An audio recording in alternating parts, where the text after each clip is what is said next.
As the old saying goes, when a tiger gives birth to 4 cubs, one is bound to be a weakling, and as my luck would have it, I had just managed to reincarnate into the exact skin of that most frail and sickly little cub, a helpless creature thrust into a merciless wilderness where death lurked behind every shadow. Just when I thought my new life would be mercifully short, that I would inevitably be abandoned by our exhausted tiger mother or torn apart and hunted down to a pathetic, shivering end by the ruthless predators of this primordial forest, a sudden, crystalline chime echoed in the depths of my consciousness, rudely interrupting my despair and abruptly awakening the mystical divine beast evolution system. According to the glowing interface flashing in my mind, as long as I kept eating and devouring anything and everything in my path, I could break through all physical limitations and evolve infinitely, transforming not just into an immortal, peerless white tiger of legend, but eventually ascending into the ultimate creation tiger capable of ruling and reshaping the entire universe itself. Right as my mind was already racing ahead, wildly daydreaming about how glorious it would be to find a few fierce tigresses for some majestic orbital docking, once I reached the absolute pinnacle of my power, a sudden, low, rumbling growl echoed from the distant brush, violently shattering my fantasies and chilling me to the bone. Hearing that ominous vibration, my 3 chubby, clueless littermates immediately scrambled to their feet with gleeful, innocent excitement, their little tails wagging as they scampered away in a clumsy, pattering rush toward the source of the sound, completely oblivious to the mortal danger hanging in the balance. Only I remained frozen in my tracks, my senses tingling with a cold, piercing dread as I analyzed the auditory cues of that roar, recognizing instantly that the mother's voice was severely lacking in breath, laced with an unmistakable, trembling undertone of desperation, warning, and acute mortal peril. Gripped by a sudden spike of adrenaline and protective instinct, I scrambled forward with surprising speed, ruthlessly batting my 3 foolish brothers and sisters one by one with heavy, decisive swipes of my paws, knocking them flat onto the damp moss and pinning them down with sharp, wordless snarls to warn them to stay frozen in place, before I stealthily crept forward alone toward the edge of the clearing to investigate. Pushing through the dense, thorny ferns, I quickly caught sight of our mother's massive, battered form locked in a tense, high-stakes standoff against a pack of 4 battered yet vicious gray wolves, her heavy paw crushing the bloody, life-broken body of a fallen wolf king beneath her weight. Yet, a cold knot twisted in my stomach as I saw that our mother's injuries were devastatingly severe, particularly the deep, jagged wound torn into her hind leg from which dark, warm blood was still pulsing in a relentless, exhausting stream, entirely robbing her of her mobility and anchoring her painfully to the spot. Even so, the remaining 4 gray wolves were still trembling with visceral fear, not daring to launch a reckless, frontal assault, knowing all too well that any beast foolish enough to challenge a cornered tigress head-on would be instantly obliterated, regardless of how injured she might be. But wolves are notoriously cunning and intelligent creatures, infamous for their tactical patience, so there was no way they would ever throw away their lives in a stupid, suicidal war of attrition. Instead, I watched as they slowly fractured their formation, spreading out in a deadly crescent, leaving 2 wolves pacing nervously in front to continuously draw and trap our mother's failing attention, while the 3rd prowled restlessly along her bleeding flank, and the 4th slunk silently toward her blind rear, preparing to strike from the shadows. With a sharp, low bark from the newly appointed alpha of the pack, the 2 wolves at the front launched into a frantic dance of testing strikes, lunging forward with bared fangs only to leap backward out of harm's way the absolute microsecond they breached the lethal arc of our mother's remaining reach. Even crippled, the sheer, terrifying momentum of a tigress's swipe carried enough raw kinetic force to crush bone, and any direct hit would have shattered their skulls into paste. But my heart hammered wildly against my ribs as I realized their entire strategy was designed purely to exhaust her stamina, bleed her dry, and buy enough time for the sneaky bastard waiting behind her to seize an opening. Sure enough, after a prolonged flurry of fake charges and dodges, our mother's breathing grew ragged, her massive frame shuddered with fatigue, and her counterattacks noticeably slowed, giving the wolf waiting behind her the green light to explode forward in a vicious, flying ambush leap. Years of apex predator survival instincts screamed in our mother's mind, and she whipped her head around to meet the threat, but the fiery agony shooting through her wounded hind leg locked her joints in place, freezing her mid-turn and leaving her dangerously exposed. At that exact, razor-thin margin between life and death, I did not hesitate channeling every ounce of my newly acquired system-boosted strength. I launched my tiny, 70-kilogram furry body through the air like a desperate cannonball, slamming squarely and violently into the waist of the sneaky flanking wolf with enough impact to catch him completely off guard. Wolves are notorious in the wild for having iron heads and unbreakable brains, but their waists are their vulnerable structural pivot, and the sudden, unexpected collision of my dense, heavy body hitting him mid-stride sent the wretched beast spinning out of control, slamming him hard into the frozen earth and leaving him groaning in the dirt, completely unable to pick himself back up for a long, dazed moment. This sudden, dramatic turn of events caught both our fiercely protective mother and the remaining 3 gray wolves completely off guard, freezing them in place for a split second as our mother caught sight of me and first registered a wave of utter shock, which instantly dissolved into a frantic, desperate wave of low, rumbling growls urging me to run away immediately. her instincts telling her that in our current desperate predicament I should have no chance of surviving today, and that even if she perished, my bloodline and inheritance must never be extinguished. Yet, despite her desperate warnings echoing in my ears, I stubbornly refused to listen, turning my back on her panicked pleas as I marched straight up to the carcass of the fallen wolf king, opened my jaws wide, and sank my teeth deeply into its bloody flesh to feed. "Are you out of your mind right now?" I thought to myself, with a surge of dark, pragmatic irony, knowing full well that I was nothing more than an underage, unweaned little cub, and if I lost the protection of our mother in this brutal, unforgiving wild, I would be nothing more than an effortless, bite-sized snack for any passing predator. Besides, since fate had seen fit to toss me into the body of a tiger in this chaotic new life, our mother and my 3 clumsy little siblings were now my genuine family, and standing idly by while watching my flesh and blood slaughtered right before my eyes was something I simply could not bring myself to do. The very instant I tore a massive chunk of the Wolf King's warm flesh away and swallowed it down into my belly, a crisp, mechanical chime echoed right inside my mind. Detection confirmed. Host attribute data has reached full capacity. Evolution sequence is now initiating. No sooner had the system voice faded than a terrifying, torrential wave of raw, liquid power surged through every single fiber of my tiny body, and in the span of a single heartbeat, my entire tiger frame expanded by a staggering 1/3, stretching my bones and thickening my muscles in a breathtaking display of supernatural metamorphosis. Seeing this utterly bizarre, godlike display of sudden growth, the surviving wolves were paralyzed by primal terror, their eyes widening in superstitious horror as they scrambled backward in a frantic retreat. Even the sneaky 6th wolf I had just knocked down, completely forgetting the stinging pain in his waist, as he clawed desperately at the earth to crawl away from me as fast as his trembling limbs could carry him. Grasping the psychological advantage, I directed my fury toward the alpha, remaining at the front, and unleashed a thunderous, soul-shaking roar, the innate, bone-deep majesty of the king of beasts crashing over him like a physical shockwave and causing him to tremble violently. Though I chose not to waste time executing him yet, instead pivoting my massive new frame around and charging directly at the fleeing 6th wolf who hadn't managed to drag himself very far.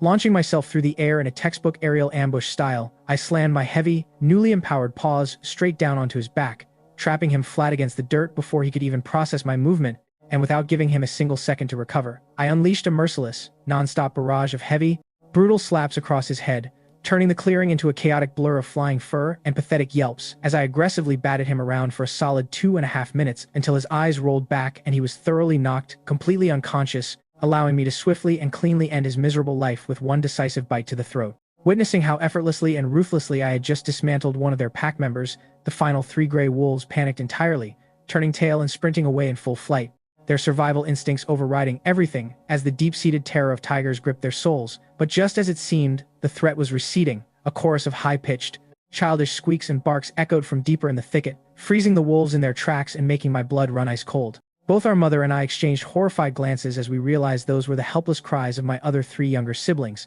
and in that same agonizing fraction of a second, the desperate gray wolves snapped their heads around with hungry, malicious light in their eyes, instantly pivoting and charging at full tilt toward the direction of the noise. This sudden, catastrophic development knotted my stomach into a tight, suffocating fist, because I knew all too well that our mother was pinned down and utterly incapable of moving an inch, meaning the sole burden of protecting my younger siblings fell entirely on my shoulders. Even though a cold, rational part of my brain screamed that fighting 3 vicious, adult gray wolves, all by myself with my still limited combat experience, was practically a guaranteed death sentence. Yet, standing at the precipice of tragedy, there was no room for hesitation, and I instantly launched my body forward like a desperate missile, intercepting the closest charging gray wolf in a suicidal blitz. Thankfully, the battle-hardened wolf was agile enough to read my movement, instantly dropping his weight to the muddy ground to slide underneath my snapping jaws, only to twist his lithe body and snap viciously back toward my exposed neck in a deadly counterattack. Fortunately, I had never intended to waste precious seconds locking horns in a prolonged duel with him, so I used the momentum of his dodge to bounce off the earth, immediately breaking away and sprinting past him like a streak of lightning toward the remaining threats. Over on the other side of the clearing, my terrified second youngest brother was stumbling frantically on his weak, wobbly legs, desperately trying to scramble across the grass toward the safety of our wounded mother, when a towering, gray-furred shadow suddenly loomed over him, its bloodshot eyes fixed on him with predatory malice and freezing the tiny cub completely in his tracks out of sheer, paralyzing fear. Seeing the defenseless prey completely immobilized, the ferocious wolf let out a guttural snarl of sadistic triumph, opening his jaws wide with dripping fangs as he lunged forward to snap down directly onto my brother's skull. Yet right as those deadly jaws descended toward the helpless little head, the world around us seemed to slow to an agonizing crawl. At that critical, hair-trigger moment, I threw caution to the wind and surged forward with an explosive burst of acceleration, throwing my heavy body directly into the charging gray wolf and knocking him violently out of the air. Though the devastating physical trade-off for my reckless bravery was an agonizing 3-year blackout that clouded my consciousness in a deep, terrifying abyss. Yet, the exact second my eyes snapped open and I clawed my way back to lucidity, a fresh wave of ice-cold panic gripped my chest as I frantically scanned the surrounding clearing and realized that right beside my trembling second-youngest brother, the small, helpless figures of our third-youngest sister and youngest brother were completely, terrifyingly missing, and in that agonizing instant, my vision turned blindingly crimson with fury and despair as the horrifying thought tore through my mind. Did I still arrive too late to save them? Before I could fully process the crushing weight of that agonizing realization, the remaining 2 gray wolves closed in on our position, their predatory gazes locked onto me and my surviving brother with malicious, confident grins as they fanned out, and even through the thick haze of my anxiety, I instantly recognized their formation. They were attempting to execute the exact same flanking strategy that had nearly cost us everything earlier. But there was no way in hell I was going to let them repeat their playbook, so before the third wolf could even establish his tactical footing, I launched myself aggressively straight at the center gray wolf, catching him entirely off guard and sending him scrambling backward in a startled, panicky retreat. Sensing the sudden disruption, the gray wolf on the left immediately pivoted to rush in and provide reinforcement, while the wolf on the right seized the momentary distraction to streak past us directly toward the paralyzed. Seeing this lethal pincer movement unfold, I executed a sharp, bone-jolting emergency stop, kicking up a blinding cloud of loose sand and dirt from beneath my paws just as the left-hand gray wolf lunged into close quarters, hurling the gritty debris straight into his eyes with lethal precision. No matter how ferociously savage a wild gray wolf might be, having a face full of coarse earth violently blinded him instantly, forcing him to skid to a halt and paw frantically at his face. And seeing my opening succeed, I didn't waste a single, wasted second lingering on him. Instead, spinning around and launching my entire weight straight at the right-hand wolf, tackling him flat to the ground and sinking my jaws deep into the thick flesh of his neck. The trapped wolf was fiercely clever, however, instantly twisting his muscular frame and locking his own bloody fangs around my throat in a desperate mutual death grip. And just as my superior stats and system-enhanced strength began to slowly tilt the bloody balance in my favor, the blinded gray wolf recovered faster than expected and blindsided me from behind like a living knife. In a fraction of a second, I felt a white-hot agony ripple across my spine as razor-sharp claws dug into my flesh, shredding my hide and making it feel as though a rusty blade was frantically slicing into my muscles, instantly plunging me into an impossible, crushing dilemma. If I released my jaw and threw everything into a full defensive counter, I could easily shake off the wolf clinging to my back, but the other wolf had cleared the dirt from his eyes and would be right back in the fight, meaning a grueling 1-on-3 survival battle would inevitably wear us down to our deaths. Just as sheer panic threatened to overwhelm my rational thoughts, a brilliant flash of violent inspiration struck my mind, and without a moment's hesitation, I plunged my razor-sharp bone claws deep into the exposed belly of the wolf pinned beneath me, ripping open a gruesome, agonizing cavity that drew a piercing, blood-curdling howl of torment from the beast. Hearing the horrific shrieks of his dying companion, the gray wolf clamped onto my back, panicked, and instantly redoubled the crushing pressure of his jaws around my neck. But gritting my teeth against the blinding, searing pain tearing through my body, I brutally carved open multiple bloody holes in the stomach of the beast beneath me before finally letting go. The mortally wounded wolf managed to stumble forward for a mere 2 or 3 clumsy steps before his legs buckled completely, and he collapsed limply into the crimson-stained grass, motionless for eternity. Capitalizing on that fleeting window, I lashed out with my hind legs and violently hurled the wolf off my back, tumbling backward to re-establish my defensive stance directly in front of my terrified second brother, while the previously blinded wolf finally wiped the last remnants of dirt from his vision, locking eyes with his surviving packmate to form a coordinated, synchronous pincer that completely blocked off our only routes of escape. Right as the crushing tension in the air reached its absolute breaking point, the familiar, mechanical chime of the system rang out clearly inside my head. Alert. Host has sustained severe multiple trauma. Emergency regeneration protocol has been successfully activated, and the host may now expend accumulated purification points to heal all wounds.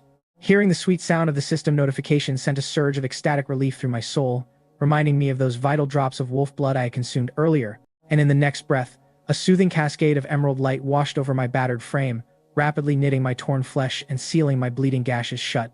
Although my internal and external injuries were completely healed by the miraculous healing light, the dark, coagulated blood staining my fur remained thick and untouched, making the scarred, battle-worn appearance of a heavily wounded beast project from my frame, which, in the warped perception of the 2 remaining gray wolves, made me and the trembling, underage look like nothing more than an exhausted, cornered meal begging to be devoured. Accompanied by a pair of simultaneous, bone-chilling growls, the final 2 gray wolves lunged forward in unison, abandoning all stealth for a final, ferocious onslaught, and watching them close the distance, I narrowed my eyes with grim resolve, knowing that at this stage of the blood-soaked struggle, clever tricks and petty tactical maneuvers were completely useless, and the only way we were going to survive this nightmare was by meeting their razor-sharp fangs with raw, uncompromising brute force. This time around, the gray wolf, leading the frontal assault, completely abandoned any attempts at tactical delay or feigned retreats, locking his snapping jaws directly onto my already battered right shoulder with a vicious crunch. But without letting panic compromise my focus, I countered instantly by unleashing a devastating swipe of my heavy paw that sent him spinning through the air.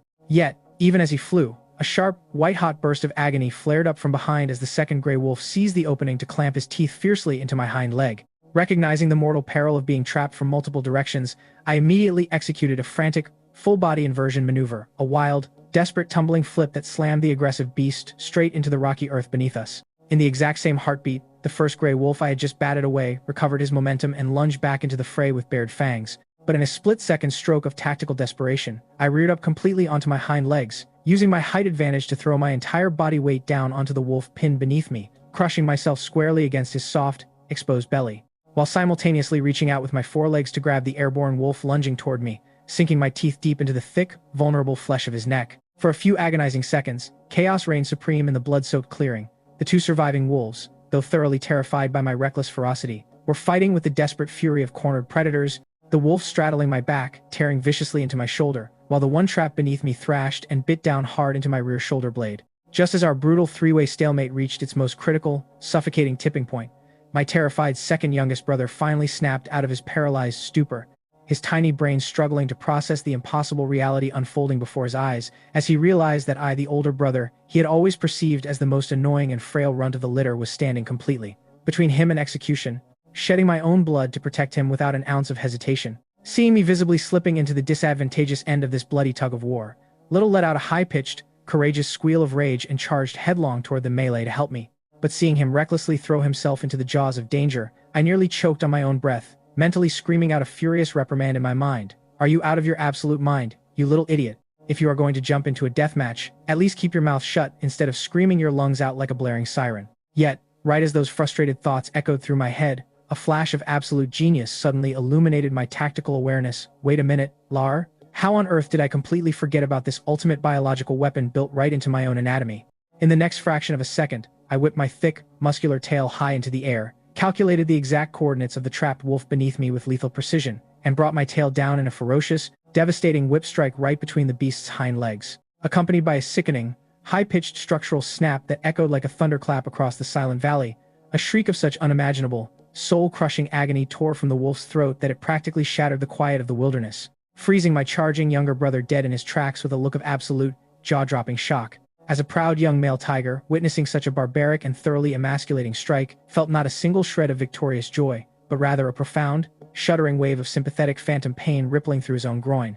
Even so, the brutal efficiency of the move was undeniable, and shaking off his momentary horror, he threw himself forward without further hesitation, sinking his tiny milk teeth into the neck of the crippled, howling wolf and holding on for dear life. After enduring 2.5 minutes of harrowing, adrenaline-fueled struggle, I finally shoved the motionless, lifeless body of the wolf off my back and collapsed heavily onto the damp, crimson-stained earth to catch my ragged breath, while the remaining wolf pinned beneath us was quickly choked and bitten into stillness by my fiercely determined brother's relentless assault. A wave of triumphant relief washed over my weary soul as I caught my breath, marveling at the sheer absurdity of how my very first life-or-death battle in this wild new world had been fundamentally decided by deploying a textbook anti-wolf groin strike. Ignoring the overwhelming exhaustion weighing down my limbs, I immediately dragged myself over to the fresh wolf carcass and began tearing into the warm meat with ravenous hunger, knowing full well that the brutal clash had left my body riddled with severe internal and external injuries that urgently required a fresh wave of system evolution and biological restoration to heal. Meanwhile, having just completed his very first kill in the theater of blood,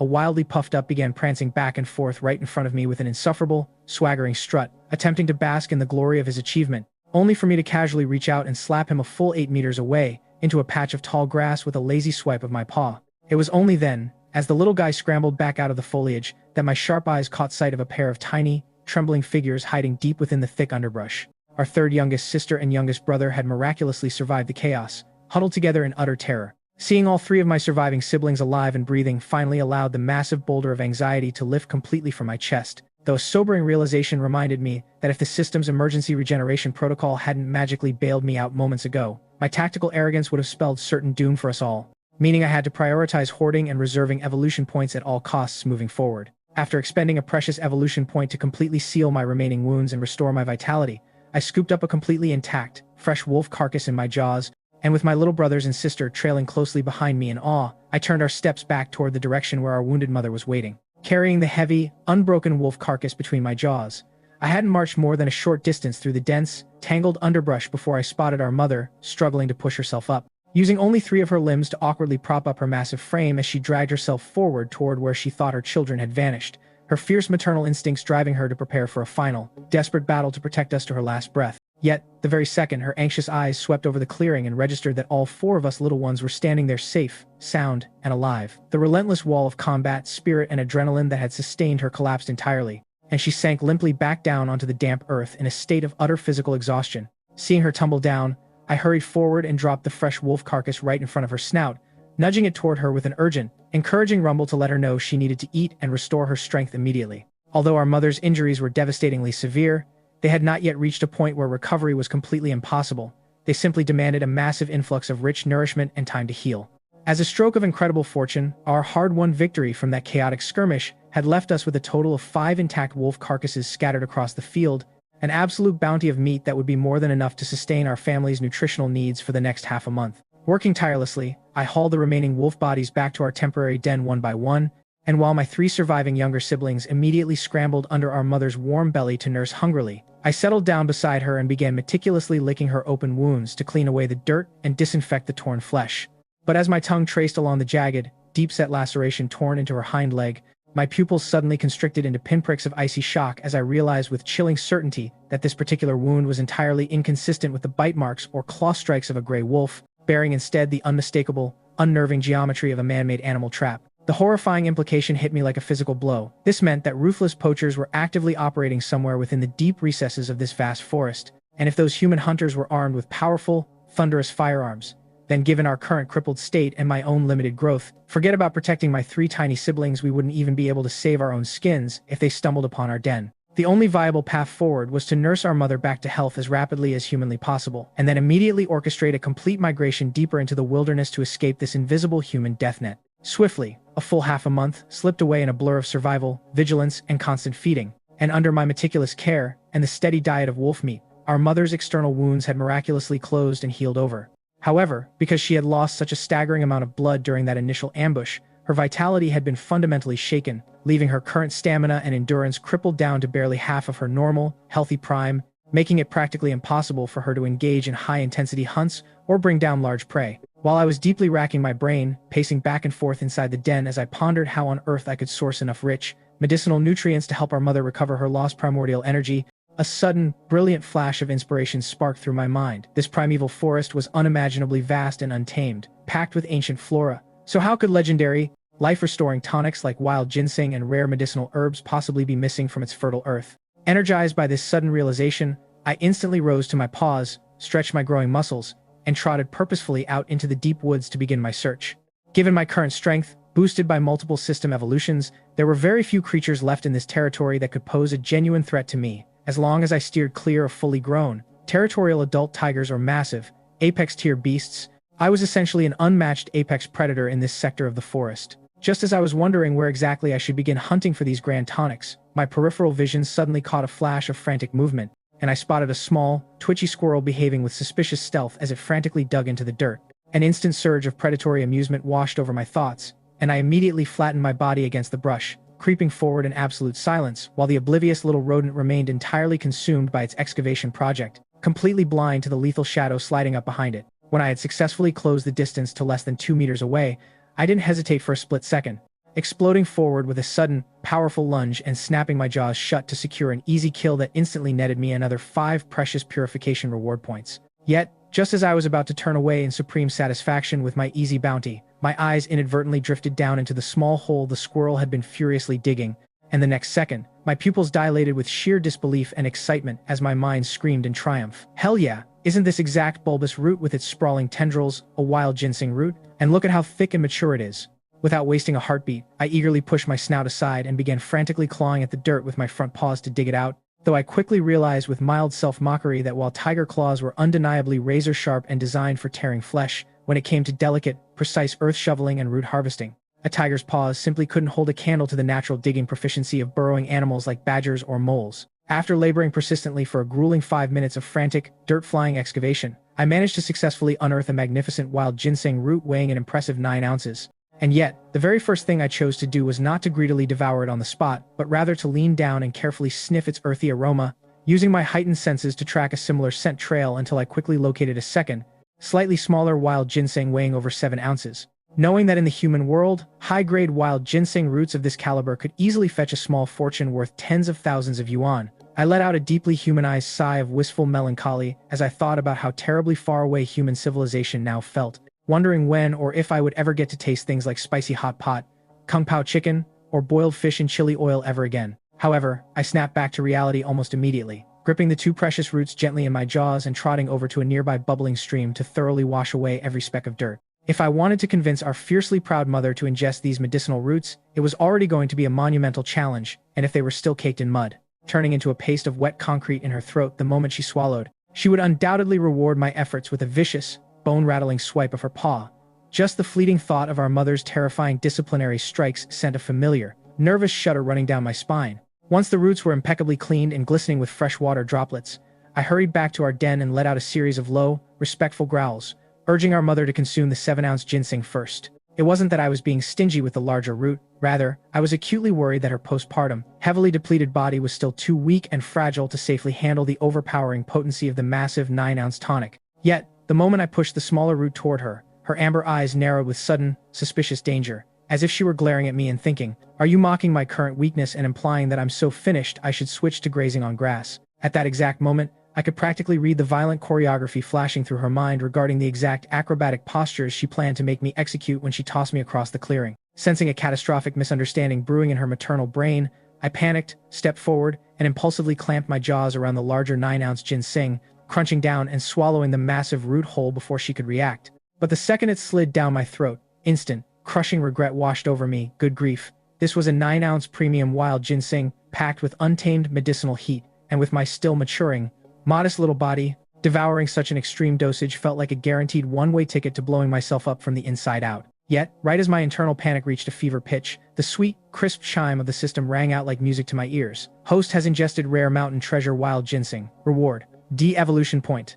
Hearing that, my eyes snapped wide open with sheer disbelief. Marveling at how incredible the reward was, it was equivalent to consuming 10 different types of novel food items I had never tasted before. But before I could even catch my breath, my jaw practically dropped clean off my face as a continuous, rapid-fire cascade of system notifications began echoing in my brain, firing off points after points with dizzying speed, causing me to mentally unleash a torrent of colorful profanities as I thought, "Holy crap, is wild ginseng seriously this violently potent?" Normally, gorging myself on 30 kilograms of fresh meat every single day only netted me a meager 5 or 6 evolution points from the system, yet this single 9-ounce ginseng root had instantly gifted me more points than 5 entire days of hard hunting combined, leaving me staring dumbfoundedly at my rapidly climbing stats while unironically pondering the luxurious problem of what on earth a tiger was supposed to do when he had more attribute points than he could possibly spend. Meanwhile, watching me recklessly wolf down the giant root, our mother looked thoroughly bewildered for a moment before cautiously nibbling and swallowing the 7-ounce ginseng I had left for her.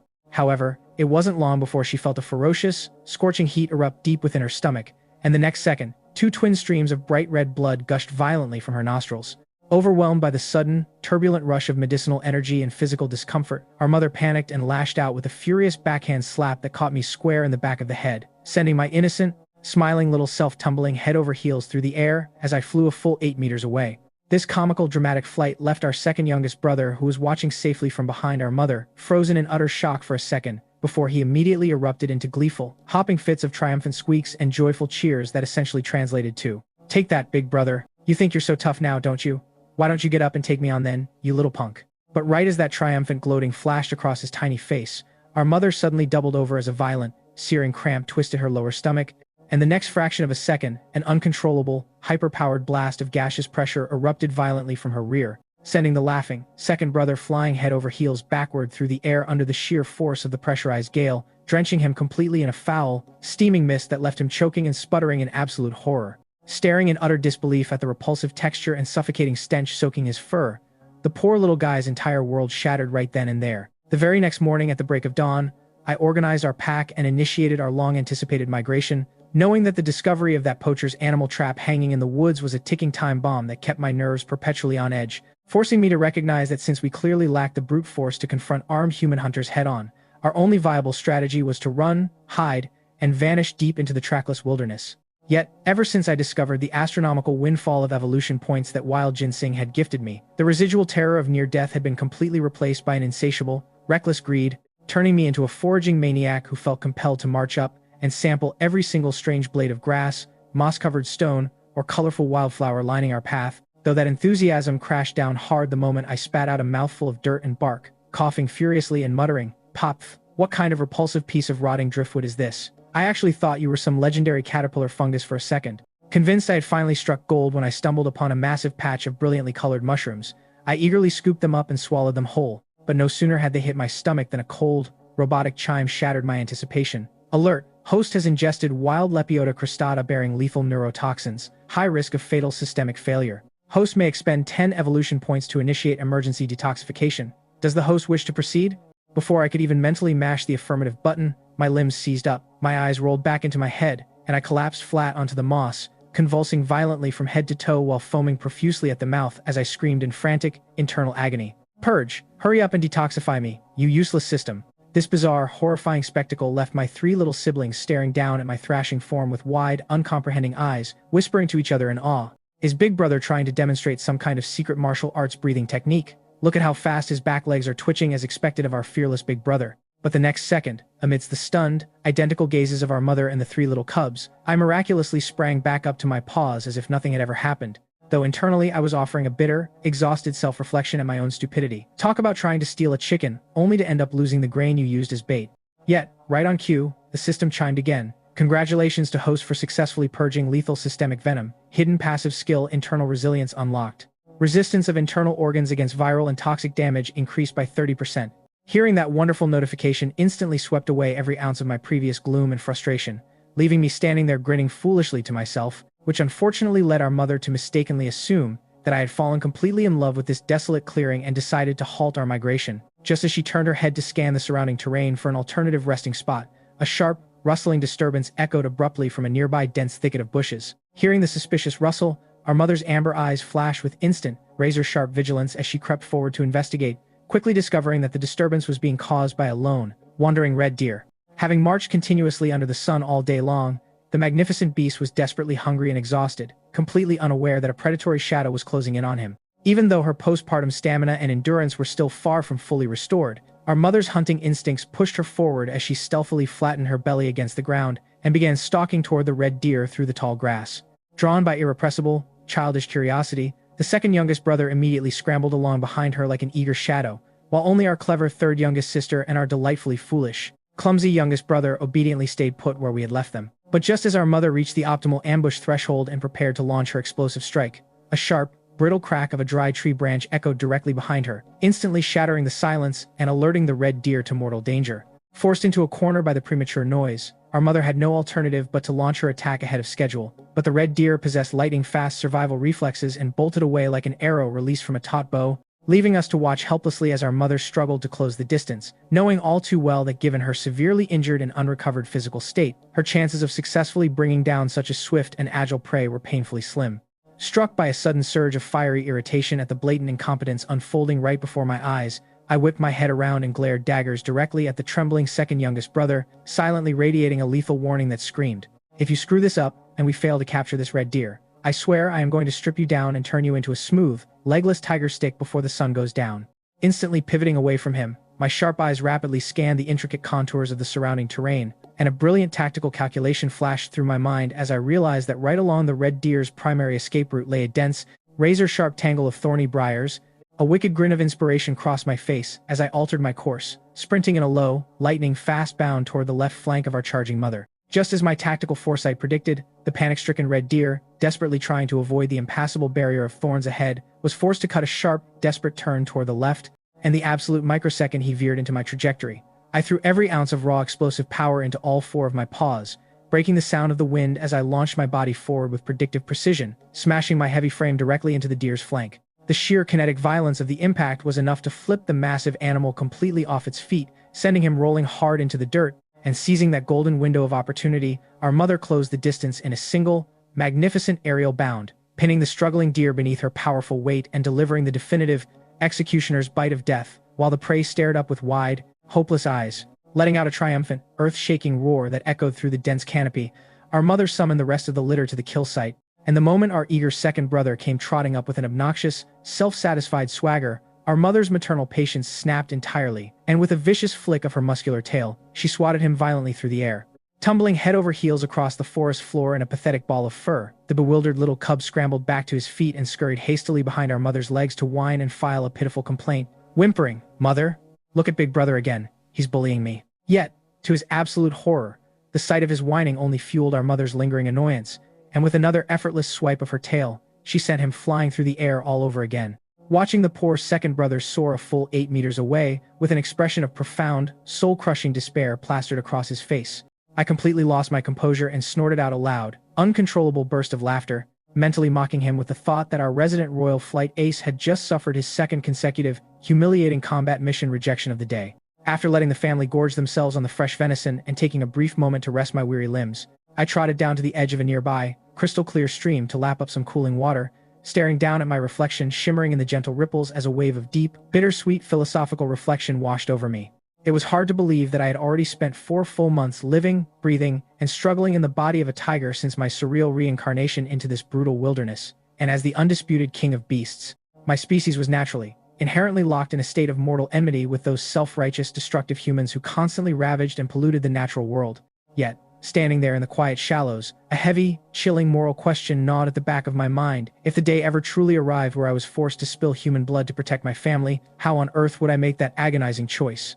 But before I could sink any deeper into my philosophical abyss, a searing, excruciating spike of white-hot agony flared up from my hind leg, sending a jolt of pure terror straight up my spine as I whipped my head around in a blind panic to identify what kind of monster had dared to ambush me, only for my eyes to bulge out of their sockets in sheer, unadulterated disbelief as I nearly screamed my lungs out. Clamped mercilessly around my hind leg was not a wolf, nor a bear, but a colossal, blood-red Burmese python stretching nearly 5 meters in length, its massive, scaled coils already beginning to constrict with terrifying pressure. My mind instantly dissolved into a chaotic storm of bewildered panic as I thought, what the actual hell? An enormous tropical python of this magnitude, how on earth is it even surviving in the freezing, temperate climate of the Chiangbai Mountains, where temperatures drop well below freezing for half the year, let alone growing to such monstrous proportions during the summer? But there was no time left for logical analysis or existential questions, because the bone-crushing grip of the serpent was already threatening to shatter my femur, leaving me with only one rational survival option, throwing my weight forward and sprinting at full, desperate speed back toward the safety of our mother's side, acutely aware that trying to duel this giant, cold-blooded monstrosity all by myself in a one-on-one death match was a guaranteed, one-way ticket to an early grave. At that exact, critical juncture, the monstrous Burmese python's razor-sharp fangs had already sunk a full 3 parts into my flesh, locking onto my hind leg with a tenacity that made it completely impossible for me to shake it loose. And according to the natural hunting instincts of constrictor snakes, the horrifying phase that inevitably followed an initial strike was the deadly, bone-crushing coils of death wrapping. Meaning if I allowed this massive reptile to entangle my body, every single bone in my frame would be snapped like dry twigs in a vice. Driven by a desperate survival instinct, I gritted my teeth against the searing, white-hot agony, summoned every ounce of raw muscular power, and threw my body into a violent, wrenching twist, intentionally ripping the chunk of flesh right out of the python's bite to tear myself free at the cost of my own hide. Caught completely off guard by such self-mutilating, suicidal decisiveness, the giant python momentarily froze in shock, giving me just enough time to command the system to expend an evolution point for emergency biological regeneration. Fortunately, the surface area of the wound wasn't catastrophic, and consuming a single evolution point instantly knit the torn muscle and sealed the bleeding gashes shut in a flash of healing warmth. Simultaneously, hearing my frantic distress calls echoing through the woods, our mother came thundering over at a full, furious gallop, though the moment her amber eyes locked onto the near 5-meter tropical leviathan, a flicker of deep-seated caution and bewilderment crossed her gaze, the sheer, unnatural bulk and alien shape of the serpent signaling a dangerous, unfamiliar threat. For a tense, breathless moment, Mother Tiger and Giant Python locked eyes in a standoff, and realizing that the element of surprise was gone and that securing an easy kill was no longer viable, the python decided to slither away and retreat into the brush. Having gorged herself on venison just yesterday, our mother had zero desire to engage in a high-risk, potentially fatal death duel with such a bizarre and massive cold-blooded monster. But right as our mother turned her head to walk away and de-escalate the tension, I suddenly threw all caution to the wind, opened my blood-stained jaws wide, and launched myself forward in a reckless ambush, sinking my fangs viciously straight into the tip of the python's tail. Feeling a sudden, electric jolt of pain, the colossal serpent whipped its head around in furious retaliation, only to snap at empty air as I effortlessly pivoted and danced backward out of harm's way, knowing all too well that while a Burmese python possessed terrifying crushing strength, its sluggish movement speed was its fatal, unchangeable flaw, meaning as long as I kept playing a tactical game of guerrilla warfare and extreme distance stretching, victory would eventually be mine. Meanwhile, hearing the renewed chaos erupting behind her, our mother felt a surge of annoyed irritation, thinking to herself, "I was having a peaceful nap until you screamed, and now what on earth are you picking a fight for?"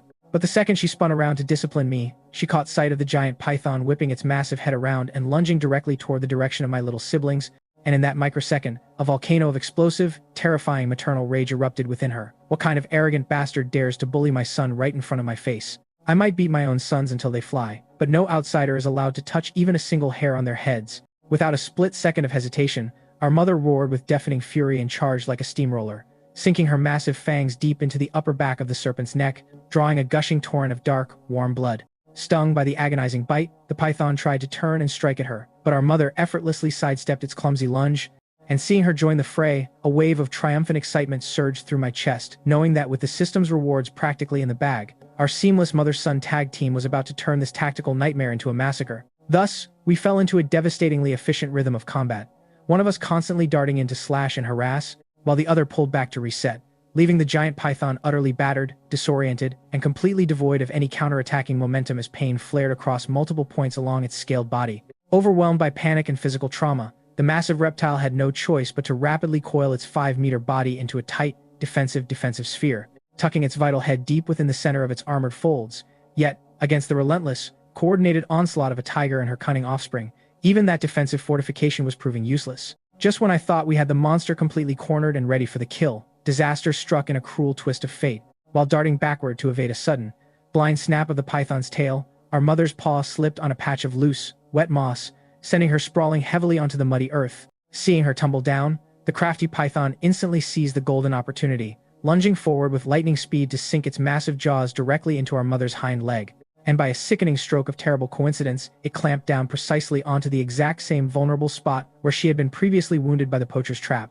Paralyzed by a fresh wave of blinding, agonizing pain, our mother froze for a crucial fraction of a second, entirely forgetting to defend herself, and the python aggressively pressed its advantage, violently surging forward to wrap its muscular, multi-ton coils around her massive frame, locking them together in a terrifying, rolling ball of violence. The sudden, catastrophic turn of events sent a jolt of icy terror straight through my heart, and I desperately scrambled forward to help, only to realize with sinking despair that I couldn't find a single clean opening to bite without risking hitting our mother, and given my current physical limitations, my attacks could only serve to slowly bleed the monster out over time, rather than delivering the instant, life-saving execution blow she so desperately needed.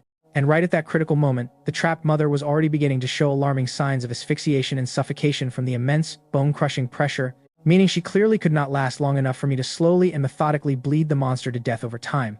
But just as a suffocating wave of desperate anxiety threatened to paralyze my thoughts, my eyes caught a sudden, glinting sight of the giant Burmese python's exposed tail whipping through the air, and a brilliant, opportunistic flash of inspiration instantly illuminated my mind. Without a fraction of a second wasted on hesitation, I lunged forward like a striking shadow, snapping my jaws shut on the very tip of the python's slender tail and shearing off a tiny, insignificant chunk of flesh so small and negligible that the colossal serpent didn't even register that a piece of its tail had just been cleanly harvested. The very microsecond that small snippet of reptile meat slid down my throat, the crisp, mechanical chime of the system rang out like a triumphant melody in my ears. Host has consumed Burmese python flesh. Reward: 20 evolution points.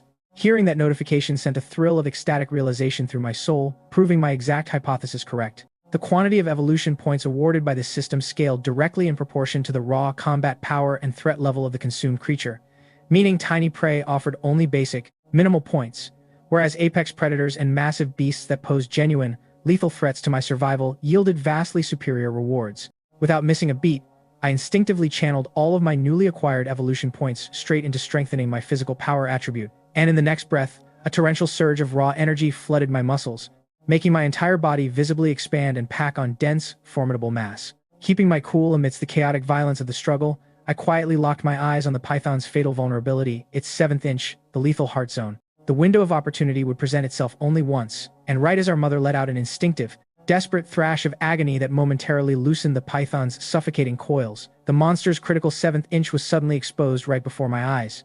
Seeing the golden opening, I didn't hesitate for a single second, launching my body forward in a ferocious tiger pounce and sinking my razor-sharp fangs with every ounce of remaining strength straight into the snake's vital spot, my teeth easily piercing through its heavily armored, scaled hide. Driven by the primal panic of impending death, the mortally wounded python instinctively loosened its grip on our mother and whipped its massive body around to wrap its suffocating coils tightly around me. But this time, I refused to retreat, instead draining every reserve of kinetic power from my muscles to drive my fangs deeper and crush the python's heart hidden beneath its thick, muscular flesh, causing its thrashing body to rapidly weaken and go completely limp.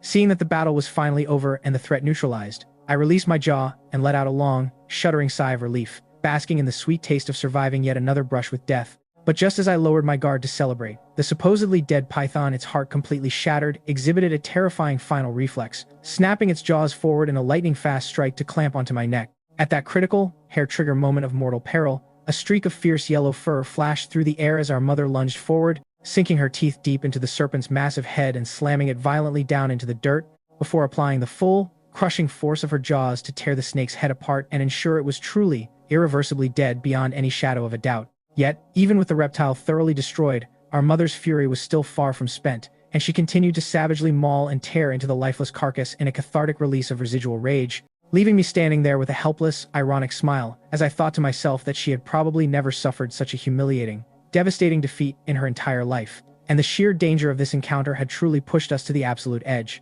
Following the brutal fallout of this massive battle, our mother was once again left severely injured and bedridden, meaning the entire burden of hunting and providing food for the family inevitably fell squarely onto my young shoulders. By this point, my physical strength attribute had already maxed out at the absolute upper limit for the cub growth phase, reaching a solid 120 points, meaning as long as I continued to elevate my remaining attributes to that same threshold, I would finally transition into the sub-adult growth stage. Calculated simply, if I relied purely on my standard daily routine of gathering 6 evolution points from routine hunting, without discovering any novel, high-tier species like wild ginseng to fast-track my growth, it would take me roughly 2 full weeks to successfully cross the threshold into sub-adult status. And while that accelerated developmental pace was already several times faster than any normal tiger in the wild, the lingering paranoia of knowing that ruthless human poachers could emerge from the shadows at any given second left me deeply, stubbornly unsatisfied with the speed of my evolution. Yet, right in the middle of my deep-seated contemplation regarding how I could drastically accelerate my growth efficiency and bypass this agonizingly slow developmental bottleneck, a streak of sleek, blinding fur, shimmering with an ethereal golden sheen, suddenly darted across my field of vision in a lightning-fast blur, instantly shattering my focus and sending a jolt of fierce territorial indignation surging through my chest. After all, this sprawling, untamed domain deep within the Changbai Mountains was the sacred, undisputed hunting grounds of our tiger family, and any ordinary wild beast with half an instinct of self-preservation would normally catch a whiff of our residual scent from miles away and flee in absolute terror. So what kind of arrogant, suicidal creature possessed the sheer audacity to waltz so openly and defiantly right into our backyard, and why on earth did the struggling shape dangling from its jaws emit a scent that felt so hauntingly, alarmingly familiar? Holy crap, that's our youngest brother. The horrifying realization struck me like a physical blow to the stomach, and without wasting a single split second of hesitation, I dropped the heavy hunting carcass clutched in my jaws directly onto the moss, exploding forward in a desperate, furious sprint as I chased relentlessly after the vanishing golden shadow. In the span of just a few racing heartbeats, the mysterious animal's full appearance snapped into sharp relief under the filtered canopy light. Its body was remarkably slender, lithe, and impeccably proportioned. Coated in a breathtaking pelt of mysterious, dark rosettes, it was a fully grown adult leopard. Yet, to my utter shock, upon sensing my thunderous approach, the leopard didn't display a single shred of panic. Instead, with an arrogant display of cool-headed agility, it violently reversed its momentum, scaled the trunk of a slender sapling in 3 fluid, effortless bounds, and planted itself high up in the safety of the branches. I didn't hesitate for a microsecond, launching myself forward to attempt a vertical tree climb in hot pursuit, only to painfully discover that my heavily muscled, densely packed tiger physique, which was an absolute engine of destruction on flat ground, was not only useless for vertical climbing, but had actually transformed into an unwieldy liability, making my attempts to scale the bark look clumsy, pathetic, and agonizingly slow.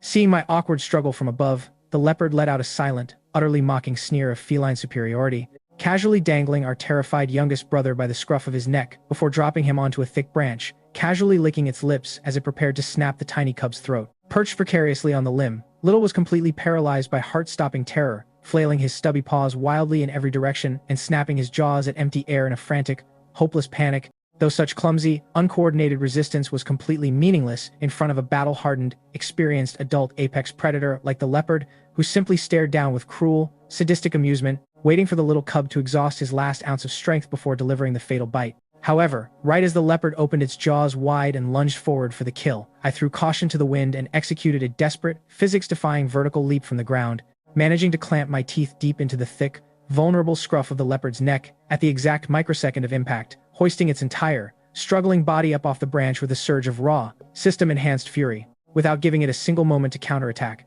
I clamped down with my crushing bite force, instantly sealing the leopard's fate and ensuring it would never have to worry about securing its next meal ever again. But no sooner had the adrenaline-fueled triumph faded than a wave of cold, deadpan panic washed over me as I surveyed my predicament. Surely, I had managed to pull off an insane, momentum-fueled jump to reach the branch, but how the hell was I supposed to climb back down to the forest floor, carrying both my own heavy frame and a completely clueless, dead-weight little brother? Yet, as my eyes inadvertently dropped to the lifeless body of the leopard crumpled at my paws, a brilliant, devilishly ironic spark of inspiration flashed through my mind, and I immediately hoisted the heavy leopard carcass in my jaws and casually tossed it over the edge of the branch straight down to the dirt below, before slowly turning my head to look down at the trembling cub with an expression of pure, teasing amusement as I thought, "Well, little fourth brother, wouldn't you love to experience what it feels like to truly fly through the air?" Poor Little stared back up at me with a face full of utter, uncomprehending bewilderment, but before the trembling cub even had a chance to squeak out a syllable of protest, I scooped him up gently by his scruff, lined up my trajectory carefully with the soft, plush cushion of the leopard's fallen body down below, and pitched him right over the edge. Thanks to the thick, forgiving padding of the leopard's soft belly acting as a flawless organic crash mat, landed squarely in the middle with nothing worse than a severe case of jelly legs and trembling paws, completely uninjured. Meanwhile, the mastermind behind this airborne delivery service myself was left struggling to figure out how to descend, awkwardly shimmying backward down the vertical tree trunk while scratching frantically at the coarse bark, thinking to myself, "Look at you, fourth brother, why on earth did you have to go looking for a flying lesson when staying firmly on solid ground is so peaceful?" But my self-reflection was abruptly cut short when a dead branch beneath my rear paw snapped with a loud, hollow crack. Holy crap! And my back legs suddenly encountered empty air, causing me to instantly execute a magnificent, uncontrolled, ungraceful, backside landing straight into the mud. Shaking off the dirt and rounding up a thoroughly traumatized, I escorted him safely back to our mother's den before trotting off to the familiar babbling brook to wash the dust from my fur, rinse out my mouth, and let out a long, contemplative sigh. Yet, the very microsecond I pushed my way out from the dense, tangled fringe of the brush to reach the stream, a sharp, feminine gasp of shock suddenly pierced the quiet air, sending a jolt of ice-cold adrenaline straight through my veins as I instinctively froze, ducking my head back down into the foliage and holding my breath as I peered out with razor-sharp vigilance. Fortunately, as my tense nerves gradually registered, the young woman's exclamation wasn't triggered by catching sight of me, but rather by her horrified discovery of the rotting, half-eaten carcass of the massive Burmese python lying grotesquely nearby in the grass. Realizing the potential danger, a rugged, weather-beaten older man named Chu Dacheng immediately jerked into action, pulling the young woman named Chu Qianqian behind his protective frame while swiftly raising a heavy hunting rifle to his shoulder, his experienced eyes darting frantically across the surrounding tree line to scan every shadow. As a veteran forest ranger with 2 full decades of deep wilderness experience, it took him only a single sweeping glance at the python's ruined remains to deduce that the giant reptile had been viciously slaughtered by apex predators, and after confirming that there were no immediate threats lurking in the immediate vicinity, Chu Dacheng cautiously lowered the barrel of his gun. Seeing the coast was clear, Chu Qianqian hurried over to the python's corpse, dropping to her knees to inspect the catastrophic trauma with a scientist's analytical eye, noting aloud that based on the precise angle of the wounds, the creature had first suffered a fatal rupture to its heart before its skull was violently pulverized, and furthermore, the bone-crushing bite marks left behind clearly indicated 2 distinct sets of teeth, one large, one small, possessing identical anatomical patterns, meaning the ruthless executioners were most certainly a mother and son tiger pair.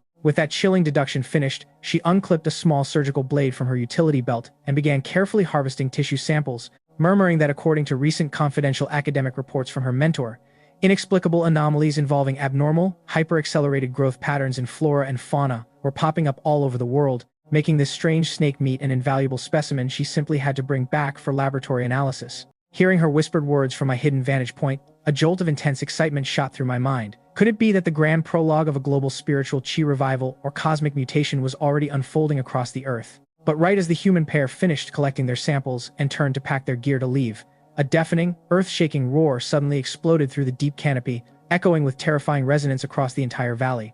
In that exact fraction of a second, every single hair on my body stood straight up in a violent, defensive spike as a primal, gut-wrenching alarm blared in my soul that was unquestionably the unmistakable roar of an apex bear. And the next heartbeat, A monstrous, towering mass of brown fur standing an impossible 3 meters tall crashed into the clearing right before our eyes, its terrifying presence blotting out the filtered sunlight.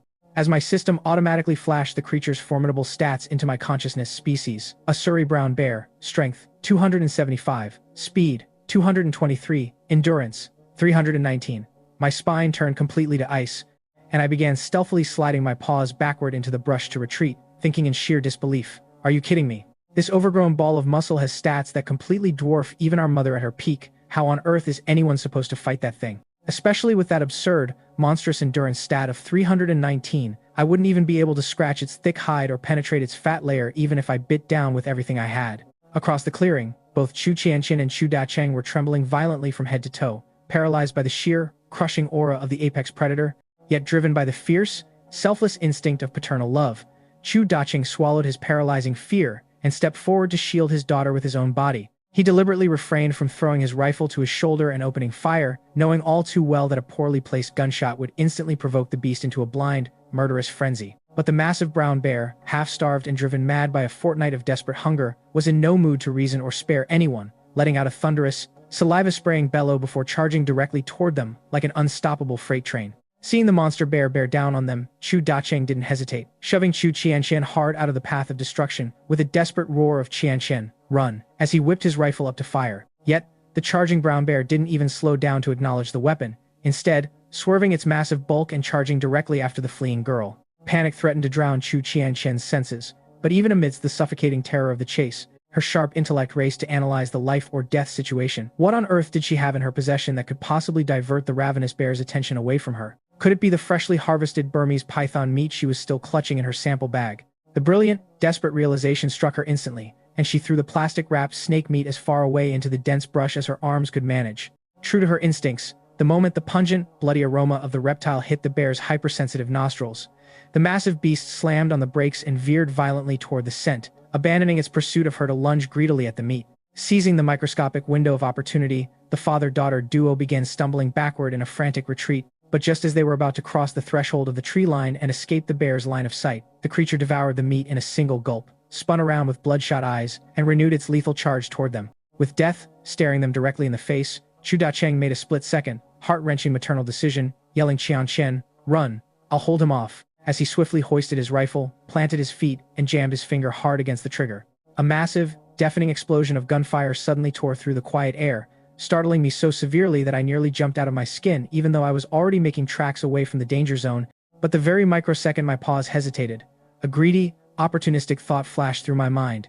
If this colossal Ussuri brown bear actually gets shot and killed by that human ranger, there is no way in hell the man will be able to haul such a multi-ton beast away by himself. Driven by a sudden, irresistible surge of predatory cupidity, I slammed the brakes on my retreat, hesitating for only a heartbeat before making the calculated decision to double back and investigate the scene. After all, logic dictated that even if the enraged brown bear decided to pivot and hunt me down, I didn't actually need to outrun the bear itself. I only needed to run faster than the two slow-moving humans stumbling through the brush. Though a fleeting twinge of dark irony crossed my mind as I thought, what a terrible shame it would be if that pretty little human girl ended up as Bear Chow.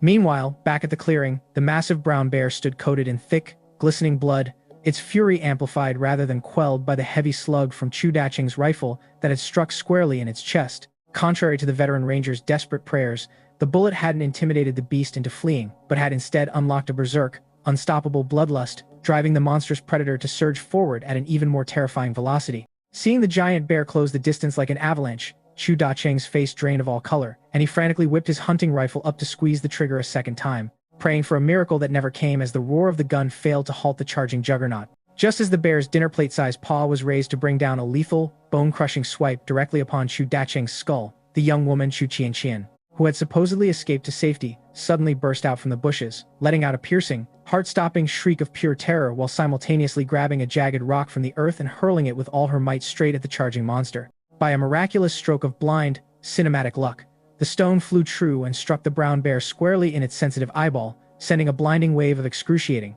white-hot pain shooting through its skull that instantly halted its forward momentum and violently redirected its murderous rage away from the father and toward the screaming girl. Every single detail of this high-stakes drama was being captured by my sharp, calculating eyes from my concealed vantage point in the deep brush, And as I mentally cross-referenced the staggering stats of the enraged brown bear, a brilliant bolt of inspiration struck my core. If I finally expended my reserves to break through and enter the subadult growth stage right this instant, I would possess absolute, overwhelming battle readiness to stand my ground and clash with this monster. Seizing the moment without a shred of further hesitation, I mentally commanded the system to dump every single drop of my accumulated, emergency purification and evolution points straight into my physical framework, and the very next breath, the sweet, familiar chime of the system rang out across my consciousness. Detection confirmed. Host has successfully reached cumulative attribute thresholds across all 3 metrics. Subadult transformation sequence is now initiating. In the blink of an eye, a wildly turbulent torrent of raw, primordial power washed over every fiber of my being, tearing through my muscles and reshaping my bones in a breathtaking metamorphosis. Until a few heartbeats later, my entire physique had expanded into a magnificent, terrifying engine of destruction. Species: Amur tiger. Subadult stage: strength 157, speed 148, endurance 139.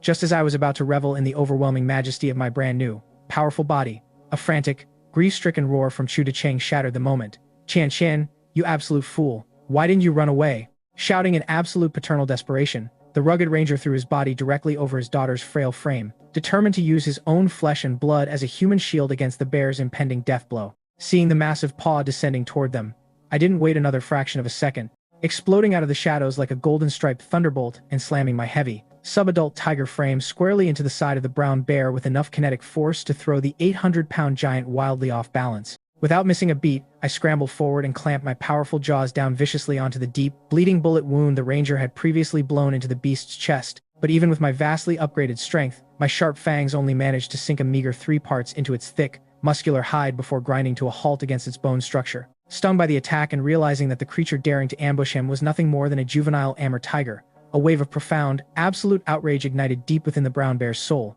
After all, even a fully grown, prime adult male, Amur tiger would normally think twice and actively avoid crossing paths with an 800-pound ussery brown bear of his sheer mass. Yet here I was a barely matured subadult cub whose stripes had barely finished setting, audaciously biting into his flesh. Roaring with deafening, earth-shaking wrath, the monstrous bear reared up onto its massive hind legs like a towering colossus and lashed out with a devastating backhand swipe that batted my heavy body flying through the air. Yet, instead of panicking, a sharp, cold clarity gripped my mind, and the instant I picked myself up from the dirt, I scurried past the stunned humans, snagged the discarded hunting rifle gently in my jaws, trotted right up to the bewildered Chu Dacheng, dropped the weapon firmly at his feet, nudged it forward with my snout to point urgently toward the monster, and then immediately turned around to charge headlong back into battle against the raging brown bear. Witnessing this utterly bizarre, reality-bending spectacle unfold right before her eyes, Chu Qianqin stood completely paralyzed with slack-jawed bewilderment, staring at the scene with uncomprehending eyes before frantically reaching out to shake the stunned, frozen sleeve of her father Chu Dacheng as she stammered out, "Dad, look, are my eyes playing tricks on me? Or is this tiger actually trying to tell you to pick up the rifle and shoot the bear?" Hearing those completely absurd, logic-defying words fall from his daughter's lips, Chu Dacheng's eyes widened to the size of saucers, and he shot her a look of absolute incredulity, snapping back, "Qianqin, have you completely lost your mind? Listen to what you're saying. A tiger is handing me a gun and asking me to shoot. Are you out of your rocker, or have I officially gone insane?" Yet, while the human father and daughter were still standing frozen in place, arguing and staring in dumbfounded shock, I was already locked in a brutal, blood-soaked life-or-death brawl with the towering Usuri brown bear, and due to the massive, undeniable gap in our core attribute stats, my sleek subadult hide was rapidly being torn to shreds, blooming with fresh, agonizing lacerations within mere seconds of engagement. Catching a glimpse of the 2 humans still standing, completely immobilized in the clearing with glazed, wide-eyed stares, a wave of incandescent rage flared up deep within my chest. Are you 2 seriously standing there daydreaming in the middle of a slaughterhouse? Do you not possess even a single functioning brain cell to understand why I risked my neck to slide that rifle right across the dirt to your feet? If you 2 idiots don't wake up right now, I'm going to drop this heroic savior act, turn around, and abandon you both to your miserable fates, because facing an enraged, multi-ton apex predator without the devastating equalizer of gunpowder and lead is a mathematical impossibility for a subadult tiger like me. Just as the dark, pragmatic impulse to tuck my tail and flee crossed my mind, I saw Chu Qianqin suddenly snap out of her stupor, lunging forward to snatch the heavy hunting rifle off the ground and raising it with trembling hands to aim directly at the berserk brown bear. However, the crushing, violent recoil of a heavy hunting rifle was utterly merciless to an unconditioned young woman, and the instant she pulled the trigger, the brutal kickback slammed her flat onto her back, sending the weapon flying out of her grasp. Yet, her blind, desperate luck was nothing short of miraculous, because despite her awkward stance, The heavy lead slug tore through the air and blasted clean through one of the brown bear's furry ears, shattering cartilage and sending a geyser of blood into the air. Stung by the agonizing mutilation, the massive bear experienced a psychotic spike of berserk fury, instantly abandoning its path and charging with murderous, frothing rage straight toward the fallen girl. Seeing her brave, albeit clumsy attempt, I mentally awarded Chu Qianqian a massive mental thumbs up of approval, immediately launching myself forward like a coiled spring to execute a classic, high-speed rear ambush while the bear's back was turned.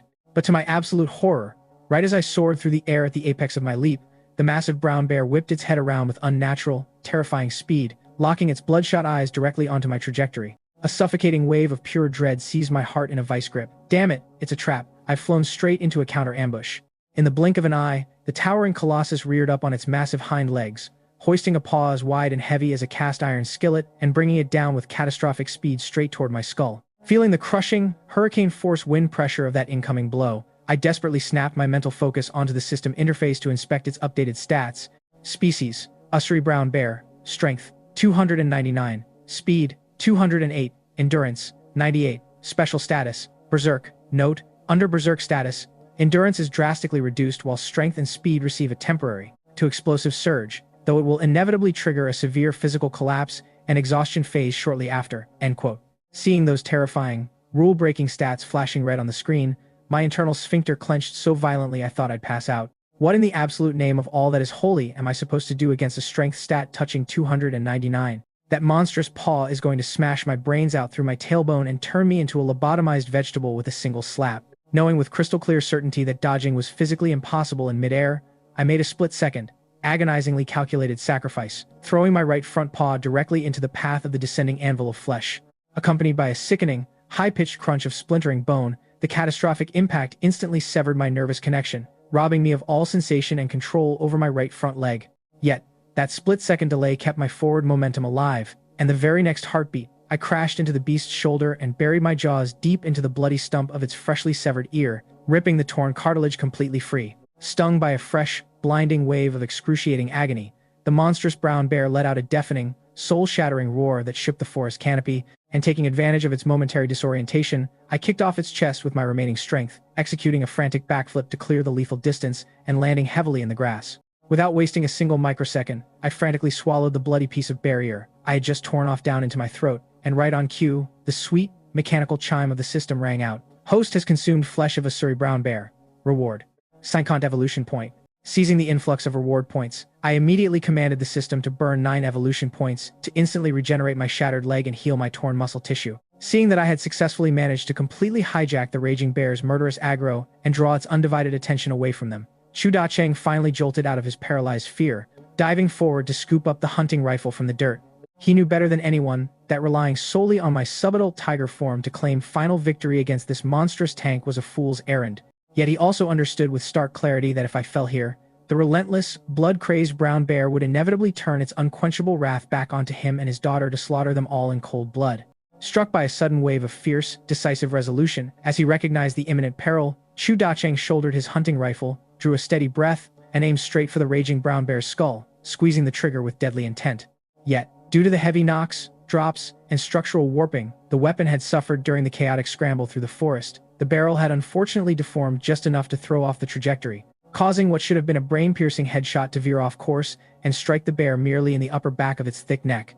Even so, the sheer kinetic mass of the 800-pound monster meant its hide and muscle layers were terrifyingly thick, and although the heavy slug tore into its flesh, it failed to puncture any vital organs, though the powerful concussive shock was enough to severely destabilize the beast's balance and stagger its footing. Seeing the giant colossus stumble and falter, my eyes dilated with sudden, opportunistic light as I mentally shouted that this was the golden window, launching my subadult tiger frame straight through the air and landing squarely on the bear's broad back, immediately sinking my fangs directly into the bleeding, bullet-torn crater in its neck. Yet, despite exerting every ounce of raw, explosive strength pumping through my veins, I quickly realized with a jolt of panic that my current bite force still wasn't quite enough to pierce deep enough to inflict a lethal blow through that mountainous layer of fat and muscle, and as the enraged brown bear began to violently thrash and rear up to shake me off, cold sweat broke out across my pelt as I screamed internally, "What do I do? What do I do?" But right at that hair-trigger moment of desperation, the sweet, familiar chime of the system rang out like a savior's bell in my head. Warm reminder to host: following your recent subadult evolution, you still have one unallocated skill point remaining, which can be freely applied to upgrade and enhance any existing skill. Hearing that notification sent an electric thrill of ecstatic relief through my soul, and I mentally screamed at the system, "Quick, my dear system buddy, upgrade my sharp teeth skill right this instant."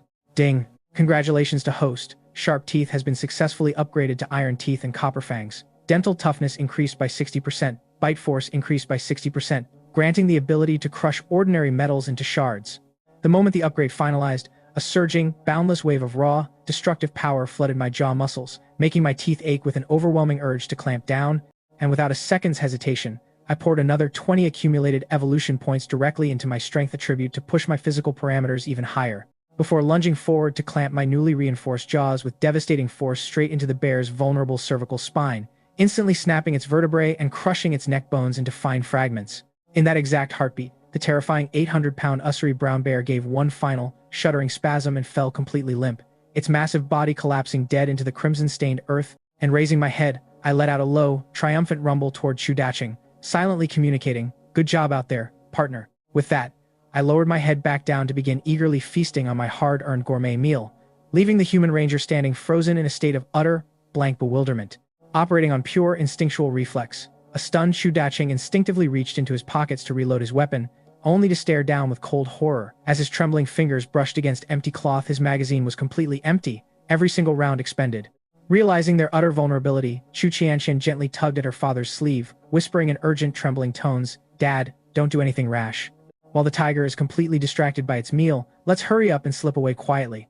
After all, according to her extensive academic research on wildlife behavior, tigers were naturally cautious and placid creatures, meaning, if they had an abundance of fresh food right in front of them, they would rarely waste precious energy and calories attacking other animals unprovoked. But just as the father and daughter carefully turned around on tiptoes and began retreating toward the tree line, I abruptly lifted my head from the carcass and let out a sharp, commanding growl that froze them instantly in their tracks. Spinning back around in sheer terror, they saw me lower my head back to the meat, convincing them that the growl was just a random coincidence, so they resumed their slow, cautious backing away. Yet, no sooner had they taken 2 steps than they watched me abruptly abandon the massive brown bear carcass, pivot directly toward them, and sprint straight at their position with purposeful strides, a development that instantly filled their eyes with bottomless despair, thinking to themselves that outrunning a tiger was a laughable pipe dream, and fighting one barehanded meant they wouldn't even last a fraction of a second. But right as the pair squeezed their eyes shut in sheer resignation, bracing themselves for the agonizing agony of being torn apart, they felt no tearing claws or snapping jaws at all,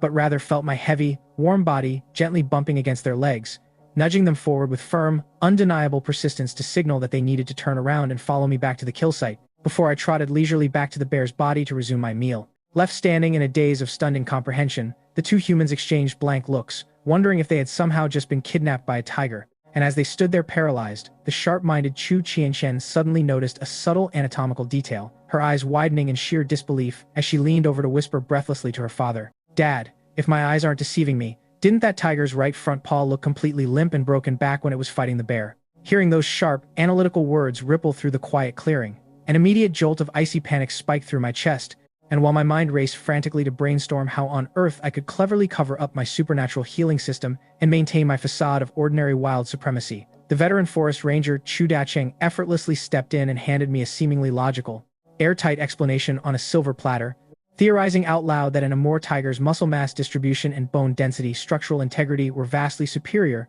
to those of an Ussery brown bear of equivalent mass, which could easily bridge a massive portion of the physical discrepancy, and adding that perhaps from their previous viewing angle the optical alignment had simply been deceptive, meaning the tiger might not have fully absorbed the bone-shattering kinetic impact of that initial blow, and judging by my current vibrant, unhindered vitality, I was likely nothing more than lightly bruised. Listening to his elaborate, self-invented rationalization from where I stood, I mentally raised an approving thumb toward the human ranger, thinking to myself, "Brilliant deduction, my dear human friend, what an absolute genius you are for fabricating such a convenient excuse." Without wasting another heartbeat, I deliberately trotted right up to the stunned human pair, because I hadn't forgotten the underlying purpose of my excursion out into the deeper woods, with ruthless human poachers already slinking through the forbidden recesses of the greater Kinggan and Changbai ecosystems.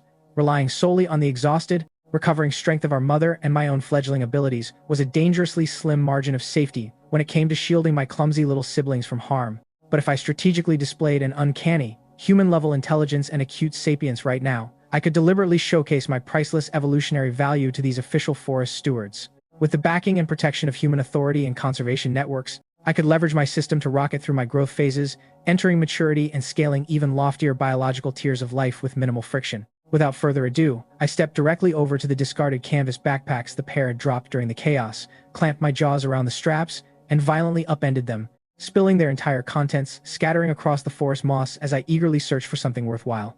After all, it had been an eternity since I last tasted authentic human provisions, and who knew, maybe human processed foods could even trigger a sweet system evolution reward. My sharp eyes instantly locked onto 4 familiar, beautiful Chinese characters stamped on a foil wrapper: compressed military rations. A wave of intense, nostalgic emotion welled up inside me, and tears nearly pricked the corners of my eyes at the mere sight of modern human food, after months of tearing into raw, bloody flesh. Yet, right as I excitedly drooled over the prospect of my first civilized snack, Chu Qianxian suddenly let out a sharp gasp of alarm and took a sudden step forward, crying out that I couldn't eat that. Her reckless, fearless display scared the wits right out of Chu Dacheng, who frantically lunged forward to yank his daughter back by the arm, his voice cracking with panic as he yelled, "Qianxian, have you lost your absolute mind? What are a few meager biscuits compared to your life?"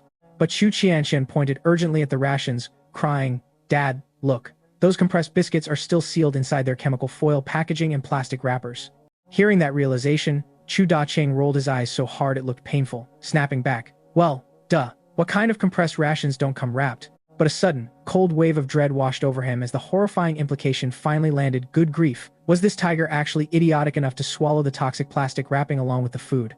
As a majestic, critically endangered Category 1 national protected animal, if this magnificent beast choked and died on synthetic packaging right here in our custody, the two of us would instantly go down in history as the unforgivable, eternal sinners of wildlife conservation. Yet, just as the father and daughter stood frozen in an agonizing vortex of helplessness, entirely unsure of whether to intervene and risk provoking a lethal swipe, they watched in stunned silence as I calmly extended a single, razor-sharp claw, neatly hooked the edge of the foil packaging, and sliced the wrapper open with surgical precision, before casting a deeply disdainful, unimpressed glance at the two staring humans, tossing the discarded plastic aside with a flick of my snout, and neatly sweeping the dense biscuit into my mouth with my rough, muscular tongue. "Are you two out of your minds?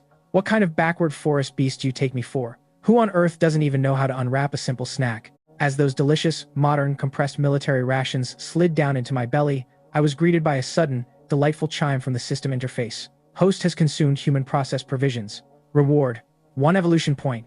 And while it lacked the massive windfall of a wild ginseng or a bear, realizing that a single compact biscuit offered roughly the same nutritional yield and systemic reward as an entire half-kilogram of raw beef filled me with triumphant satisfaction. Promptly digging back into the open canvas backpack, I hauled out a few more wrapped packets and devoured them one after another, and by the time I finished snacking and organizing my spoils, the deep shadows of night had already consumed the forest canopy. Stuffed, content, and thoroughly exhausted from the day's grueling battles, I casually sprawled my massive subadult frame out across the soft earth and prepared to drift off into a peaceful sleep. Realizing from my docile demeanor that I had zero intention of harming them, the human ranger Chu Dacheng and his daughter Chu Qianxian finally let out collective sighs of relief and settled down nearby, though the underlying mystery of why I had essentially kidnapped and corralled them still left them utterly baffled, forcing them to quietly retreat and rest beneath the sprawling branches of a nearby ancient oak tree. Watching my calm, deeply sapient behavior from a distance, a spark of playful curiosity ignited in Chu Qianxian's chest, prompting her to whisper to her father,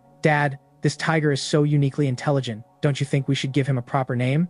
Chuckling softly at the absurdity, Chu Dacheng replied with a dry warning, "You better choose carefully, kiddo, otherwise His Majesty might get offended and lose his temper." Yet, after racking her brain for a long moment, Chu Qianxian excitedly blurted out, "How about we call him Bao Bao, baby?" Hearing that ridiculous suggestion, Chu Dacheng rolled his eyes into the back of his head in utter speechlessness, while Chu Qianxian cheerfully defended her choice by whispering, "I mean, look at how everyone calls their cute little pets Bao Bao." Utterly horrified by where this conversation was heading, Chu Dacheng hurriedly hushed her, muttering, "It's the middle of the night, go to sleep already. If you keep talking nonsense, I'm afraid the tiger is going to come over here and feed you to the insects." Meanwhile, lying nearby with my eyes closed in a pretended slumber, I was mentally screaming a torrent of fiery profanities across my consciousness. "You're the baby. Your entire family tree is full of babies. What on earth made me foolish enough to expect a shred of dignity from these humans?" Choosing to ignore their ridiculous chatter once and for all, I quietly summoned the system interface in my mind and muttered, "All right, my dear system buddy, go ahead and upgrade my skin and claws." Ding! Congratulations to host, primary skin enhancement successful, hidden passive skill, Black Gold Guardian awakened, expended 20 skill points. System detects that host has simultaneously unlocked internal resilience and Black Gold Guardian, initiating defense attribute fusion. Congratulations to host, primary claw enhancement successful. Awakening skill, Tiger Claw power. Claw sharpness increased by 30%. Raw striking power increased by 30%. Expended 20 skill points. Although I had grown entirely accustomed to the majestic, heavy musculature of my magnificent Amur tiger body over the past few months, my soul remained fundamentally that of a human intellectual, meaning when it came to settling disputes, I still instinctively preferred using brains and precision over mindless brawling. Yet, as I pondered how to allocate my remaining 27 evolution points, a sudden, soft, drowsy voice drifted against my fur. "It's so warm. Even your teddy bear came along to sleep with me, hee hee." Before I could process what was happening, a sleepy Chu Qianqian had subconsciously rolled across the moss in her sleep, wrapping her arms around my thick, warm, furry frame and cuddling right up against my side. Staring blankly into the dark, I couldn't help a mental facepalm. "Young lady, are you seriously this recklessly unvigilant when sleeping in the middle of a predator-infested forest? Didn't anyone ever teach you basic wilderness safety?" Turning my massive head slowly around, I cast a sidelong glance at the sleeping girl, deciding to let her slumber in peace and save a wonderfully terrifying surprise for her when morning broke. As the golden rays of dawn finally pierced through the misty canopy the next morning, Chu Qianqian blinked her heavy, slumber-filled eyes open, and the very first thing that swam into her blurry vision was a sweeping, intricate pattern of striking black and golden stripes. Yet, trapped in the hazy limbo of half-sleep, her immediate, groggy reaction wasn't terror, but rather, a sleepy, irritated grumble as she muttered, "Ugh, big brother, why did you pull my tiger-striped pajama onesie back out of the laundry and throw it over me again?" "Qianqian, don't move a muscle," snapped a sharp, panicked whisper from Chu Dacheng.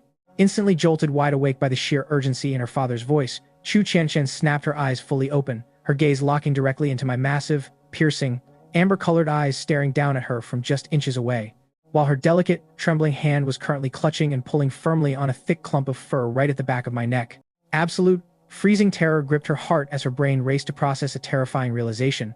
Everybody knew you couldn't touch a tiger's tail or backside, but what on earth happened when you grabbed an adult Amur tiger right by the scruff of its neck? As the old saying goes, when a tiger gives birth to 4 cubs, one is bound to be a weakling, and as fate would have it, I had just managed to reincarnate into the exact skin of that most frail and sickly little cub, a helpless creature thrust into a merciless wilderness where death lurked behind every shadow. Just when I thought my new life would be mercifully short, that I would inevitably be abandoned by our exhausted mother or hunted down to a pathetic, shivering end by the ruthless predators of this primordial forest. As fate would have it, the mysterious, glowing interface of the divine beast evolution system had miraculously awakened within my consciousness right when I needed it most, promising that as long as I kept eating and advancing, my power would grow without limits, enabling me to evolve not merely into an immortal, legendary white tiger of ancient myth, but eventually ascending into the absolute creation tiger god capable of ruling and reshaping the entire universe itself. Yet, right while I was away from our temporary den on a scouting and foraging expedition, a heavily armed, ruthless gang of poachers had stealthily infiltrated the sacred perimeter of our nesting ground, stumbling directly upon our mother and the 3 young, defenseless cubs resting by her side. Catching sight of the magnificent tigress flanked by her 3 plump, vulnerable offspring, a corpulent poacher broke out into a greedy grin and whispered to his leader, "Boss, look at that. Buy 1, get 3 free." Hearing this, the scarred leader shot the fat man a murderous glare and hissed, "Shut your damn mouth, you idiot. Don't you know how hypersensitive a tiger's hearing is?" True to his warning, the moment the fat man spoke, our mother's ears twitched sharply and she raised her head with fierce vigilance. Though after sweeping her amber eyes across the quiet brush and seeing nothing immediately moving, she relaxed her guard and lowered her head back down. Seeing her settle, the scarred leader let out a silent breath of relief, silently taking a compressed air rifle loaded with powerful tranquilizer darts from an underling, steadying his breath, and squeezing the trigger to send a dart sinking deep into our mother's flank. Feeling a sharp, unexpected sting, our mother bolted upright with a start, instantly positioning herself defensively in front of her remaining little ones as she glared with fierce hostility toward the hidden poachers. But alas, the potent chemical concoction flooded her bloodstream with terrifying speed, and within a mere 10 seconds of standing her ground, darkness consumed her vision and she collapsed heavily onto the moss, unconscious. Seizing the moment, our brave third sister turned tail and sprinted away like a frightened rabbit in the exact direction I had taken when I left the den, while our second brother courageously planted his tiny frame directly in front of our fallen mother's body, unleashing a series of fierce, defiant snarls at the approaching poachers, and our utterly clueless younger brother simply blinked in bewilderment, toddling over to our mother's side and licking her face in innocent confusion. Watching his leader secure an easy knockdown, the fat man grinned maliciously, rubbed his hands together, and chuckled, "Boss, let me handle these little tiger cubs." But right as the fat man reached out to snatch the tranquilizer gun from the leader's hands, a sharp, supersonic crack pierced the air behind him, and a live bullet slammed violently into the dirt right at his feet, throwing up a shower of loose earth and leaves. Startled out of his wits, the fat man threw himself flat onto the ground with a yelp, scrambling around to scream furiously into the empty forest. "Who's there? If you're a real man, show your face and step out. Yet, after several agonizing seconds of tense silence, the forest remained dead and quiet, prompting the scarred leader to sneer coldly into the shadows. My friend, you're hiding because you're all alone out here, aren't you? Hiding behind a thick oak tree a short distance away, the veteran forest ranger Chu Dacheng didn't even dare to draw a full breath. He knew all too well that there were 7 armed poachers in that gang, displaying the unmistakable discipline of seasoned, professional wildlife killers, and with only 6 bullets remaining in his own magazine. Even if every single shot was a miraculous headshot, his ammunition would still fall tragically short of eliminating the entire threat. Seeming to intuitively grasp the ranger's silent hesitation, the scarred leader continued his psychological warfare, calling out smoothly, "Listen, friend, you must be a local forest ranger, right? Why risk your life for a few thousand yuan a month? If you walk away right now and mind your own business, I give you my word that not a single hair on your head will be touched." Yet, even as the scarred poacher spun his honeyed words of false peace, his sharp eyes were silently signaling 2 of his armed subordinates to fan out through the brush in a flanking maneuver, though the ranger's seasoned tactical instincts caught their treacherous movement almost instantly. Stung by a sudden surge of righteous tactical fury, the veteran forest ranger Chu Dacheng wasted not another fraction of a second, tracking the movement of one of the flanking poachers with lethal precision before smoothly pulling the trigger, sending a heavy bullet tearing through the brush to strike the moving target squarely in the thigh, accompanied by a booming declaration as he shouted out, "My backup has just arrived right on time, so stay right where you are and don't make another move or I won't hold back." Hearing that bold bluff echoed through the trees, the corpulent poacher flew into a rage, roaring back that nobody was going to scare him with cheap tricks, and instantly leaping to his feet to charge headlong toward the oak tree where Chu Dacheng was concealed. Seeing their fat comrade take the lead, the remaining poachers swarmed forward in a ragged, aggressive line, unleashing a devastating, indiscriminate hail of automatic gunfire that shredded the bark of the ranger's cover. Just as the terrifying wave of armed killers closed in on Chu Dacheng's position, 2 crisp, authoritative voices suddenly rang out sharply from their flank, commanding the whole group to drop their weapons and surrender because they were federal wildlife protection officers. It turned out that shortly after I had parted ways with the human pair, Chu Dacheng had independently caught the chilling scent and tracks of the poachers, promptly sending Chu Qianqian sprinting toward the nearest regional forest police station to fetch armed reinforcement. The sudden appearance of official protection officers sent an instinctive ripple of raw panic through the gang of hardened outlaws. But the enraged fat man merely turned a blind eye to the terror, his eyes turning bloodshot as he shouldered his heavy hunting rifle and blindly emptied his magazine toward the source of the voices, screaming that he made a living out of hunting down law enforcement officers anyway. Emboldened by the fat man's reckless defiance, the rest of the poachers hardened their hearts and redirected a furious barrage of lead toward Chu Qianqian and the arriving officers, pinning them down behind makeshift cover and completely cutting off their mobility. Yet, the 2 professional protection officers were far from greenhorns, swiftly sliding into advantageous topographical cover and returning rapid, disciplined fire that immediately caught 2 reloading poachers flat-footed and dropped them dead in their tracks, terrifying the remaining criminals into diving flat onto the dirt. Observing his men losing their nerve, the scarred leader's eyes flashed with cruel, calculated malice as he shouldered a modified automatic rifle and roared for the fat man to lead another suicidal charge to break their line. Without a shred of hesitation, the fat man scrambled up and sprinted toward Chu Qianqian's hiding spot, while Chu Dacheng desperately tried to intervene and offer covering fire, only to be ruthlessly pinned down by suppressing bullets from the remaining syndicate members. Seizing a split-second window of tactical timing, the 2 brave protection officers leaped out of cover to return synchronized fire, instantly neutralizing 2 more poachers. But the scarred leader retaliated with terrifying speed, raising his rifle and firing a fatal volley that sent a warm, crimson spray of blood splattering directly across Chu Qianqian's face. Watching the 2 valiant officers crumple lifelessly to the forest floor in an instant, Chu Qianqian stood utterly paralyzed, her mind shattering as a suffocating vortex of absolute, bone-chilling terror consumed her soul. Was her life really going to end right here in this dark, blood-soaked forest? Meanwhile, the fat man sneered cruelly as he instructed his remaining henchmen to finish off the trapped forest ranger, telling them to wipe out the ranger while he went over to inspect the girl, muttering obscenely that he vividly remembered hearing a sweet female voice shouting commands over there just a moment ago. Hearing those menacing words closing in, panic tore through Chu Dacheng's heart, and gritting his teeth in a desperate, fatherly gamble, he suddenly burst out of his cover and sprinted blindly toward his daughter's position. The bespectacled poacher instantly tracked his movement and squeezed the trigger, but Chu Dacheng executed a lightning-fast, zigzag evasive maneuver that threw off the aim, instantly whipping his body around mid-motion to level his rifle and plant a lethal bullet squarely between the bespectacled man's eyebrows, sending him crashing face-first into the dirt. Driven into a psychotic frenzy by the sudden loss of another comrade, the scarred leader raised his weapon and opened fire directly at the charging ranger. And by the time Chu Dacheng finally reached Chu Qianqian's side, a dark, rapidly spreading pool of blood was already soaking through his shirt from a severe wound in his abdomen.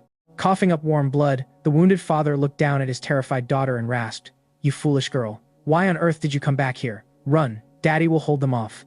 Though trembling uncontrollably from head to foot with overwhelming fear, Chu Qianqian shook her head with fierce, unyielding determination, scooping up a dropped service pistol from beside a fallen officer's hand as she locked her tear-filled eyes on the approaching killers and declared, "If we're going to die today, Dad, we die together." Witnessing the brutal death of his bespectacled comrade at the hands of the wounded ranger, the corpulent poacher went utterly feral, his eyes dilating with a psychotic, blood-soaked frenzy as he spat curses, screaming that since the old man loved protecting tigers so much, he was going to march right over and slaughter that tiger right before his weeping eyes, and then afterwards, he would have a wonderful, intimate time with his precious daughter right over their corpses.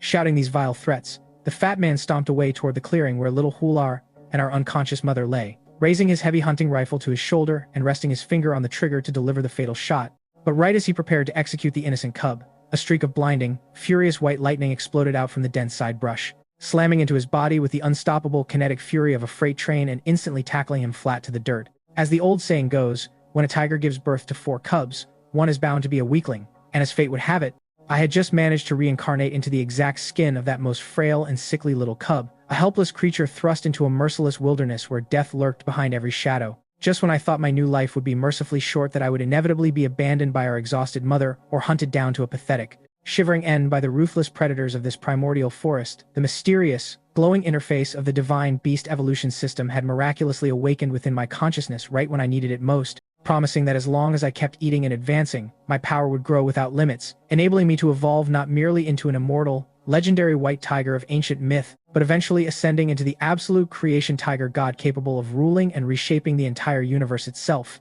Yet, after I had briefly stepped away from our nest on a quick foraging and scouting run, I returned to find that our home had been violated and pillaged by a gang of despicable, armed poachers.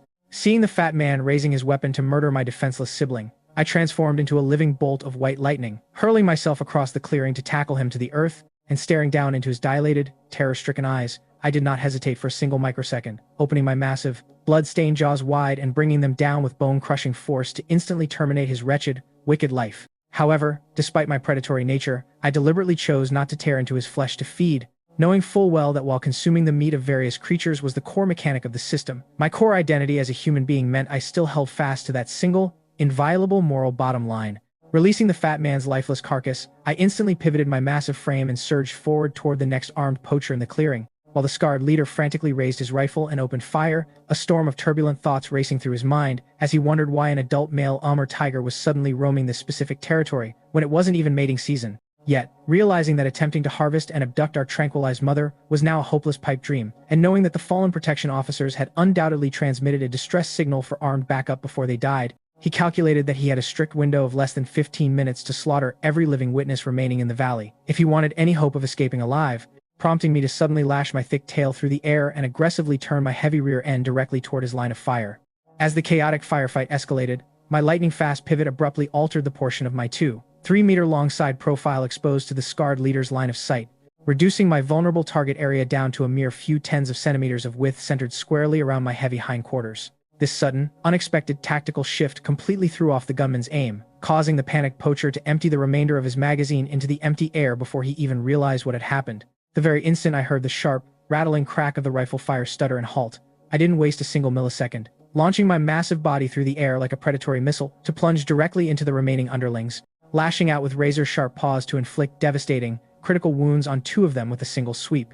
Realizing with a jolt of alarm that my lightning-fast acrobatics were about to close the distance and annihilate his entire squad one by one, the scarred leader screamed frantic orders for everyone to scatter immediately, commanding his men to maintain a strict 5-meter spacing to prevent me from closing in and wiping them out in a single sweep. Hearing the shouted commands, the terrified surviving henchmen scrambled frantically in every direction, spreading out across the clearing to keep their distance, while a dark wave of frustration surged through my mind as I cursed silently. Damn it, with their positions so heavily decentralized, even if I manage to ambush one of them, the others will riddle my body with an absolute wall of lead.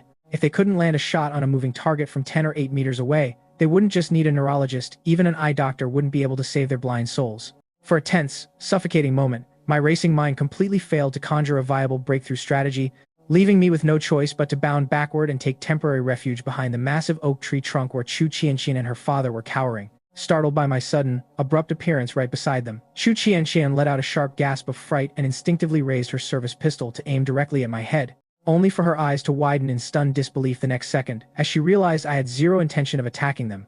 Instead, I calmly raised my front paw and tapped it meaningfully against the side of my own skull, signaling my thoughts.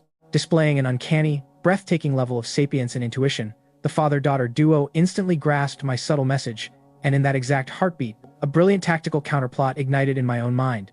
Without warning, I let out a deafening, thundercrack roar, swiftly batted the pistol out of Chu Tianxian's trembling hands with a lazy swipe, and gently raked my claws across their shoulders and arms to leave convincing, superficial smears of dirt and red mud. Staring at the sudden commotion, a thoroughly bewildered Chu Dacheng stood frozen with a blank, open-mouthed expression. But Chu Tianxian once again demonstrated her staggering quick-wittedness by instantly dropping into character, letting out a blood-curdling, piercing shriek of absolute terror as she began wailing and thrashing wildly in the dirt, screaming at the top of her lungs, "You foul beast! Let go of my daddy right now, or I swear I'll beat you to death." Listening to her masterful, Oscar-worthy performance from right beside her, I couldn't help but mentally marvel. Good grief, what an absolute acting queen. Forget the Spring Festival Gala, Hollywood is missing out on major talent right here. Understanding the assignment instantly, Chu Dacheng threw himself heavily against the base of the oak tree, squeezed his eyes shut tight, and went completely limp as if mortally wounded. Meanwhile, I constantly smacked my jaws together and worked my tongue, letting out wet, rhythmic, slurping sounds that perfectly mimicked the grotesque auditory experience of a predator actively tearing into human flesh and devouring a meal. This bizarre, sickening spectacle left the scarred leader standing frozen a short distance away with a look of utter, profound bewilderment, thinking to himself, "Are you seriously kidding me right now? A tiger casually stopping for lunch in the middle of a high-stakes gun battle?" But the scarred poacher didn't dare waste precious time lingering on the absurdity of the scene, snapping out orders to his surviving men. "Forget about the bloody tiger. Let's pack up and get the hell out of here right now before the forest protection reinforcements arrive." Hearing his urgent command, the remaining thugs turned tail and bolted toward the escape trail. And the instant I saw them break formation, my eyes dilated with predatory triumph. This is the exact opening I've been waiting for. Without a moment's hesitation, I exploded from behind the oak tree like a living thunderbolt, charging headlong into the fleeing poachers. Before several of them could even register my presence, my heavy frame crashed into them like an oncoming freight train, snapping their bones and sending them flying through the air with shattered limbs. The only one possessing enough combat reflexes to react in time was the scarred leader himself, who leaped backward in a desperate evasive bound, scrambled over to the corpse of the bespectacled poacher, frantically yanked a live military grenade from the dead man's tactical vest, pulled the pin with his teeth, and hurled it straight toward my position. The sight of the tumbling metal canister instantly triggered a primal, spine-chilling shock within my chest, and I threw myself sideways in a desperate, sprawling dive just as the grenade detonated in a cataclysmic roar of shrapnel and flame. The violent concussive shockwave slammed into my chest and abdomen as though I had been struck by a sledgehammer, knocking the wind entirely out of my lungs. Yet, the scarred leader possessed the cold-blooded tenacity of a true monster, and seeing that I hadn't been instantly blown to pieces by the blast, he leveled his rifle, swapped out his magazine with terrifying speed, and opened fire directly into my exposed flank. Trapped without sufficient cover in the open clearing, I had zero time left to dodge or evade, and two heavy lead slugs tore through my hide in rapid succession, plunging deep into my flesh and causing hot, crimson blood to gush out in a torrential, blinding stream. Even amidst the burning agony of my fresh wounds, I deliberately chose not to instantly trigger the system's regenerative healing protocol, instead, forcing my bleeding, broken body to lie motionless in the dirt, feigning fatal weakness, in order to lull the scarred poacher into a false sense of security and create a foolproof opening for one final, devastating counterattack. Yet, to my absolute horror, the scarred leader completely bypassed my tactical expectations, refusing to cautiously walk over to inspect my carcass and equally refusing to turn tail and run away. Instead, a psychotic, unhinged glare locked onto his features as he raised his heavy rifle, pivoting the barrel directly toward the unconscious body of our mother, his eyes burning with the fanatical, fiery madness of a deranged zealot, as he spat out that every single tiger on the face of this earth deserved to die, and without a fraction of a second's hesitation, he squeezed the trigger to unleash a lethal volley. Seeing his murderous intent, I abandoned my tactical ruse, instantly channeling 15 evolution points into the system to rapidly seal my torn muscle tissue and knit my wounds shut, before exploding upward in a desperate, frantic leap that carried my body straight across the clearing to throw myself directly into the path of the gunfire, absorbing a barrage of heavy lead slugs with my own flesh. Yet, when I desperately whipped my head around to check our den, a crushing, soul-shattering wave of grief tore through my chest as I saw that dark, warm blood was already pulsing in steady, horrifying streams from the bodies of both our mother and our youngest brother. As the old saying goes, when a tiger gives birth to 4 cubs, one is bound to be a weakling, and as fate would have it, I had just managed to reincarnate into the exact skin of that most frail and sickly little cub, a helpless creature thrust into a merciless wilderness where death lurked behind every shadow, just when I thought my new life would be mercifully short, that I would inevitably be abandoned by our exhausted mother, or hunted down to a pathetic, shivering end by the ruthless predators of this primordial forest. The mysterious, glowing interface of the divine beast evolution system had miraculously awakened within my consciousness, right when I needed it most, promising that as long as I kept eating and advancing, my power would grow without limits, enabling me to evolve not merely into an immortal, legendary white tiger of ancient myth, but eventually ascending into the absolute creation tiger god capable of ruling and reshaping the entire universe itself. Yet, here I now stood, broken and bleeding profusely under the merciless fire of human poachers. True to my previous resolve, I had initially refrained from instantly triggering the system's emergency healing protocols, choosing instead to lie low and trick the scarred leader into lowering his guard so I could orchestrate one final, flawless strike. But I never anticipated that the depraved poacher would abruptly pivot his weapon away from me and aim directly at our mother, his eyes ablaze with a fanatical, murderous hatred as he screamed that every tiger on Earth deserved to die and instantly squeezed the trigger. Without a heartbeat of hesitation, I burned 15 evolution points to forcibly knit my wounds together, leaping like a white ghost right into the line of fire to intercept the bullets with my own body, only to look back and discover in utter despair that thick, crimson blood was already gushing uncontrollably from the wounds of both our mother and little. Caught completely off guard by my sudden, impossible resurrection after taking a direct hit, the scarred poacher stumbled backward in shock, frantically unhooking a heavy alloy machete from his tactical belt and hacking it wildly toward my skull. But by then, my mind had been completely obliterated by a tsunami of raw, unadulterated fury, my vision flooding with a terrifying, unnatural crimson red as the agonizing truth sank in. Our mother was dead, and little fourth brother was dead. Screaming out a blood-curdling roar from the depths of my soul, I want you to pay with your life. I want you to live in endless torment. Whipping my massive body around with terrifying momentum, I unleashed a concentrated, deafening sonic shockwave directly into the scarred leader's face, the sheer concussive force of the roar instantly rupturing his eardrums, shattering his balance, and plunging him into a dizzying vortex of vertigo. Even in his crippled, deafened state, his hardened combat instincts caused him to blindly swing his alloy blade forward on pure muscle memory, landing a heavy, unmitigated chop squarely across the majestic king character marking etched into the fur of my forehead, accompanied by a sharp, metallic clang. The high-grade alloy machete shattered into a dozen useless metal shards against my skull. Ignoring the warm blood spilling down across my eyes from my forehead, I lunged forward like an avalanche, slamming the scarred leader flat onto his back into the dirt and pinning him down with crushing weight, while my razor-sharp tiger claws drove into his forelimbs like iron spikes. The excruciating, bone-deep agony wrung a horrific, animalistic scream from his throat, his face twisting into a mask of pure madness as he begged, "Just kill me. If you have the guts, kill me right now." To a hardened killer like him, a quick death would have been a merciful release, but I was in no mood to grant him such easy mercy. Raising my massive paw, I brought it down in rapid, surgical succession, cleanly shearing all 10 of his fingers off his hands and sending them scattering across the bloody grass. The agonizing pain of 10 fingers severed simultaneously was too much even for his iron will, and his eyes rolled back as he instantly passed out from shock. But unconsciousness was far too gentle of a punishment, so I opened my jaws and dragged my rough, papillae-coated tongue across his raw face. The abrasive, fiery friction instantly jolting him awake from his faint and plunging him back into a fresh, screaming agony of unimaginable torment, right as the crisp, familiar chime of the system rang out across my mind. As the system's crisp notification chimed to announce that the host had utilized a human target's elimination to claim evolution points, I didn't spare the interface a single conscious thought, my mind completely consumed by a dark, insatiable thirst for retribution.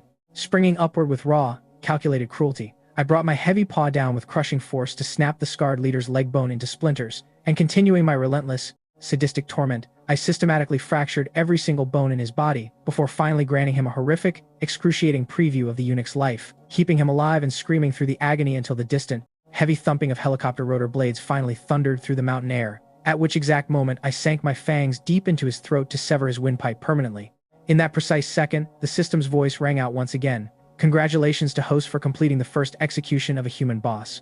Vengeful Spectre function has been successfully unlocked. System detects that a human soul of sufficient primary-grade Spectre quality is hovering in the vicinity. Does the host wish to absorb it? Hearing the prompt, I gave a cold, mental confirmation to absorb the soul, before immediately turning my back on the carnage and trotting heavily back to the side of our unconscious mother and little Bao Bao.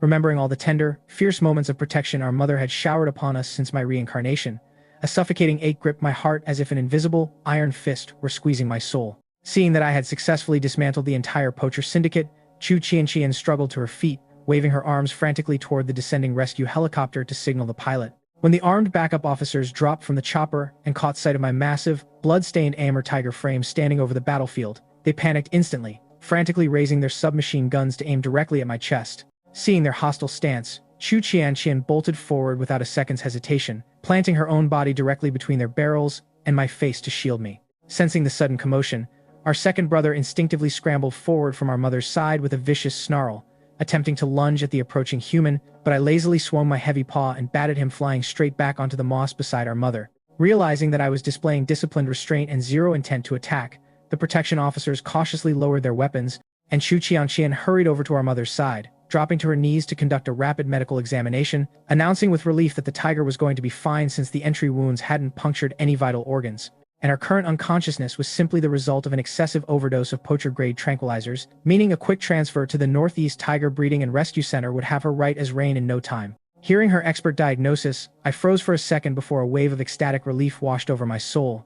Continuing her examination, Chu Qianqian scooped up little Bao Bao and checked him over, smiling as she noted that this tiny cub was also completely out of danger. The high-powered bullet that had pierced our mother's body had fortunately lost the vast majority of its kinetic energy before striking him, and besides, this little guy was so hilariously chubby and well-padded with thick baby fat that the sluggish slug had failed to even penetrate his muscle layer, remaining harmlessly trapped in his subcutaneous fat, which could easily be removed with a minor surgical procedure back at the facility. Hearing her reassuring words made the heavy, oppressive boulder lift completely from my chest, and not long after, the official Forestry Bureau transport fleet arrived on the scene, gently loading our mother and little Bao Bao into climate-controlled medical vehicles. Meanwhile, after a bit of firm, convincing persuasion on my part, my stubborn second brother and third sister were also sedated and loaded onto the transport trucks, because I knew full well that with our mother and me temporarily absent during their recovery and rehabilitation, leaving two vulnerable little cubs to fend for themselves in the dangerous wild would be a death sentence, forcing me to entrust them to human care for the time being.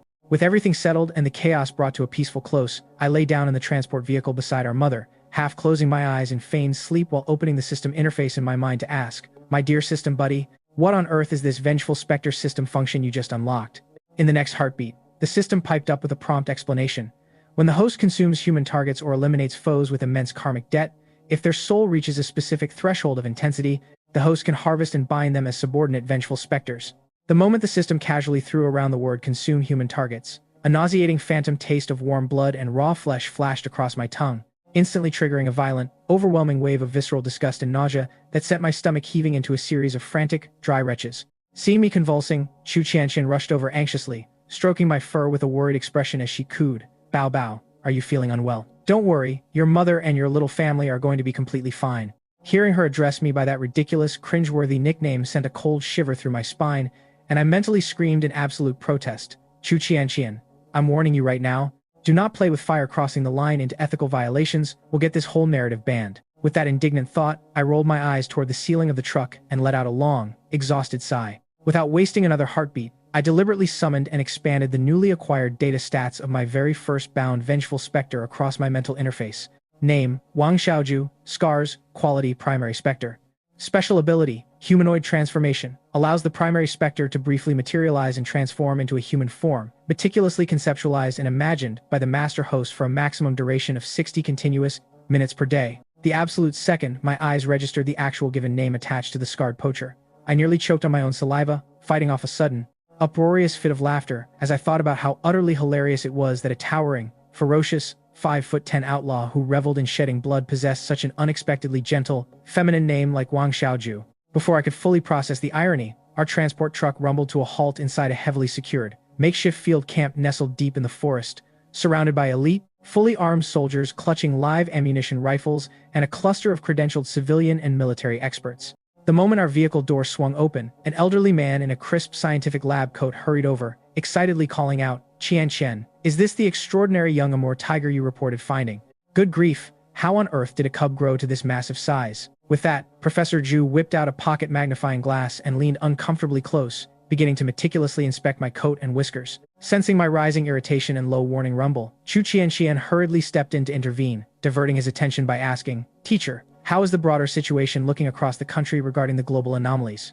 Hearing her inquiry, Professor Zhu straightened up, letting out a heavy, bitter sigh of exhaustion as he replied, "During our emergency summit in Beijing just last month, official tracking logs confirmed a mere 10 anomalous mutant beasts worldwide. However, according to the absolute latest intelligence data beamed to our terminal just minutes ago, that terrifying number has already doubled to 20, and among them, designation beast number 009, a gargantuan mutant polar bear code-named the Ripper, possesses upper body striking power so impossibly destructive that field reports indicate it has already developed the horrific capacity to crush armored, military tanks with a single swipe. Hearing Professor Zhu drop such world-shaking, apocalyptic statistics, a cold shiver ran down my spine, and I sucked in a sharp breath of disbelief, realizing with crushing clarity that despite my rapid growth and system-boosted evolution, my current pace was still dangerously, woefully inadequate to face the coming global storm. As the old saying goes, when a tiger gives birth to 4 cubs, one is bound to be a weakling, and as fate would have it, I had just managed to reincarnate into the exact skin of that most frail and sickly little cub,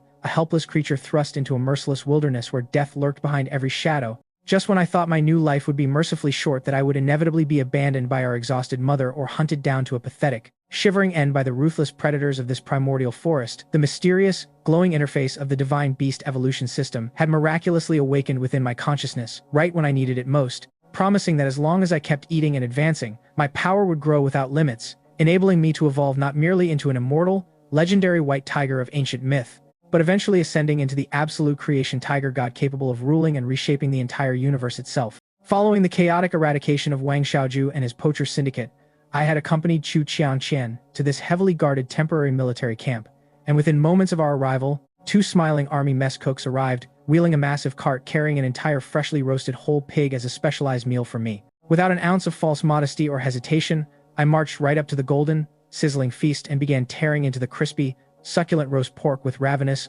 unstoppable enthusiasm, my jaws working at lightning speed. Watching my wildly aggressive, mouth-watering eating performance from the sidelines, Professor Zhu swallowed hard, his throat bobbing visibly as he muttered, "Watching little Bao Bao eat with such incredible zest is making my stomach roar. Suddenly I'm starving." Chu Qianqian giggled softly, teasing her mentor by suggesting, "You know, maybe I should officially register a live streaming channel for Bao Bao. If he launched a career as an animal mukbang star, he'd definitely break the internet and go viral overnight." To her utter surprise, Professor Zhu didn't immediately dismiss the notion as a joke, instead stroking his chin with a deeply contemplative expression as he nodded slowly and said, "You know what, Qianqian? That actually sounds like a genuinely brilliant idea." As Professor Zhu continued to elaborate on the geopolitical and societal implications of the unfolding mutation crisis, he revealed that the national government had actually intended to broadcast and publicize the widespread emergence of anomalous mutant beasts long ago, but had deliberately held back their official announcements out of deep apprehension regarding a potential mass panic among the civilian populace. Therefore, if Chu Qianqian could successfully cultivate and promote me into a mainstream internet celebrity animal, it would serve as an ingenious psychological buffer to subtly desensitize the public and reduce their instinctive terror of mutant wildlife, which would indirectly render an invaluable service to the entire nation. Hearing Professor Zhu frame the proposal with such grand patriotic urgency, a ripple of emotional conflict flickered through Chu Qianqian's chest as she gently stroked my thick, striped fur and whispered down to me, "Bao Bao, what do you think? Would you be willing to do this for us?" Yet, without a fraction of a second's hesitation, I shook my head vigorously from side to side in a sharp, unequivocal rejection, thinking to myself, "Are you completely out of your mind? My ultimate destiny lies far away in the untamed, primordial depths of the sovereign mountain forests, and if I allowed myself to be cooped up in a studio or a breeding base to play a domesticated pet and perform for live streams day in and day out, how on earth could I ever hunt, devour, and accumulate enough system evolution points to rapidly scale the higher tiers of biological divinity?" Seeing my immediate, stubborn refusal, Chu Qianqian's face fell with a look of palpable disappointment, though out of respect for my clear boundaries, she wisely chose not to push the matter any further. However, right at that delicate juncture, Professor Zhu's sharp eyes abruptly narrowed as he leaned in closer, pointing at a patchy, discolored patch of my fur, and gasping in sheer disbelief, "Qianqian, look right here. This patch of fur along his flank is distinctly scorched and singed. Could Bao Bao have taken a direct hit from live rifle fire or a high-explosive military grenade during the battle?" Hearing his sharp observation, my heart skipped a beat, and an internal panic flared up inside my chest. Damn it, this old professor's powers of observation are terrifyingly meticulous. He notices every single microscopic detail, but there was simply no avoiding it, considering that the system's emergency regeneration protocol was specifically engineered to knit internal organs and seal mortal flesh wounds, completely lacking the cosmetic capability to instantly regrow or restore singed, blown-out hair follicles. Hearing her mentor's alarming discovery, Chu Qianqian hurried over to inspect the scorched patch for herself, but lacking any professional forensic or ballistic expertise, she quickly turned around, darted off toward the camp's command tent, and returned a moment later, accompanied by Colonel Yu Guosheng, the battle-hardened commanding officer of the elite Golden Tiger Combat Regiment. Colonel Yu took less than a single sweeping glance at my damaged fur before diagnosing with absolute, infallible certainty that the scarring was indisputably caused by close-range rifle bullet trajectories and explosive shrapnel heat. At that exact moment, the hyper-imaginative Chu Qianqian suddenly gasped as a wild, breathtaking hypothesis struck her mind, turning to her mentor and the colonel to exclaim breathlessly, "Teacher, Colonel Yu, Could it be that Bao Bao possesses a miraculous, innate biological ability intimately tied to rapid wound regeneration and healing? Hearing her speculative theory, Colonel Yu Guosheng's eyes instantly flared with an intense, burning light of military pragmatism, realizing that if the young tiger genuinely possessed such miraculous healing properties encoded in his biology, extracting and synthesizing those restorative substances could revolutionize combat medicine and save thousands of wounded soldiers on the battlefield. Feeling the heavy, suffocating weight of their intense, calculating gazes locking onto me, I let out a heavy, dismissive huff of annoyance, flopping my massive subadult body flat onto the dirt and turning my head away in sheer disgust. Are these people out of their minds dreaming up fantasies? Never mind the fact that even I didn't fully understand the complex mechanics behind the system's healing protocols or whether my biological tissues could actually aid humans. Even if I theoretically could, there was no way in hell I would ever open that Pandora's box. If I let the insatiable greed of humanity catch wind that an Amur tiger could cure human wounds, I would be milked dry and drained of every drop of blood by greedy politicians and profiteers within a week. But just as my internal irritation peaked, a sudden, chaotic wave of heartbroken shouting echoed from the distant sector of the camp. "Colonel, please believe me. I'm a southpaw. I can still fire my rifle and execute combat missions even without my right hand. Old squad leader, I'm begging you let me run one final combat operation before my official discharge papers go through. Even without a natural leg, I've got a state-of-the-art prosthetic. I swear on my life, I won't hold my team back." Colonel Yu whirled around at the desperate cries, his rugged face instantly tightening with raw emotion, though after a fleeting, agonizing second, he abruptly averted his tear-filled eyes, his voice cracking as he barked harsh instructions to the nearby patrolling guards. "Go intercept them, stop those two stubborn idiots, and forcibly escort them back to headquarters immediately." Seeing the heartbreaking display, Chu Qianqian's heart ached with profound empathy, and she turned to the colonel to ask with a trembling voice, "Colonel Yu, who are they?" They're a couple of absolute, stubborn fools." Colonel Yu choked out, his voice trembling so violently it was barely audible. "During our last perimeter sweep, one of them threw himself directly into the line of enemy fire to draw hostile attention and save his brothers-in-law, while the other literally used his own flesh and bone as a human shield to buy critical seconds for an evacuation." Hearing the colonel's broken, grief-stricken confession uttered with a voice shaking on the absolute verge of shattering the emotional armor I had painstakingly constructed around my human soul, suddenly fractured, and a wave of overwhelming, crushing empathy swept through my chest, instantly stripping away my cold, calculated detachment and making me feel like an absolute, selfish idiot. Damn it. I am such a miserable, cold-hearted hypocrite. Breaking through the silence of my mind, I desperately cried out, "My dear system buddy, tell me the truth right now. Can I utilize my powers to help these brave, broken soldiers regenerate their lost limbs and heal their shattered bodies?" After a long, heavy pause of contemplative silence, the system finally returned a definitive, unyielding response. Negative. To provide miraculous restorative energy and biological miracles to life forms outside the host's direct evolutionary chain, the host must first unlock and activate the popularity and faith system network, accumulating sufficient public adoration and human resonance points to bridge the energetic gap. Hearing the system's unexpected revelation, my eyes widened in sheer astonishment, and I mentally demanded an immediate clarification, shouting, "What on earth is that supposed to mean? Hurry up and break it down for me in detail." In response, the system's calm, mechanical voice explained that what modern society commonly referred to as popularity or internet fame was historically categorized in ancient times as spiritual, wishing power, or devotional incense fire. Therefore, once a host accumulated a sufficient reservoir of popularity and public resonance, they could act as a divine biological medium, channeling that stored popularity to elevate the physical strength of others or miraculously regenerate and heal severe injuries and trauma. The very instant the system laid out the mechanics, I didn't hesitate for a single microsecond, screaming at the top of my mental lungs, "My dear system buddy, open and activate this popularity system function, right this instant." Alert, activation of the popularity system function requires an initial expenditure of evolution points. Hearing that unexpected catch, a wave of speechlessness washed over me as I retorted, "Are you serious, system buddy? You never mentioned anywhere in the fine print that activating this feature was going to cost me hard-earned evolution points." Yet, when my gaze dropped automatically to the bottom right corner of my system status interface, my jaw nearly hit the floor as I stared at the flashing digital readout popularity points, 1,549. A wave of smug, ironic amusement rippled through my thoughts. Good grief, look at that massive number. I guess even after getting reincarnated into the ferocious body of a beastly Amur tiger, my innate, blindingly radiant charisma and rugged good looks were simply impossible to conceal from the world. Promptly snapping back to urgent reality, I mentally urged the system, "All right, my dear system buddy, hurry up and tell me precisely how I can utilize this to heal those two wounded soldiers over there and regrow their severed limbs." After a brief, calculating pause, the system processed the biological parameters and responded with precise diagnostics. Diagnostics complete. For a human missing an entire hand to achieve complete anatomical regeneration, the required investment is 100 popularity points, with a natural cellular healing and growth cycle of 10 full days. For a human missing a lower leg and foot, the total requirement is 400 popularity points, requiring a 30-day growth cycle. The host may utilize their own divine tiger blood as a biological catalyst, injecting the allocated popularity points directly into the crimson fluid for the wounded subjects to ingest.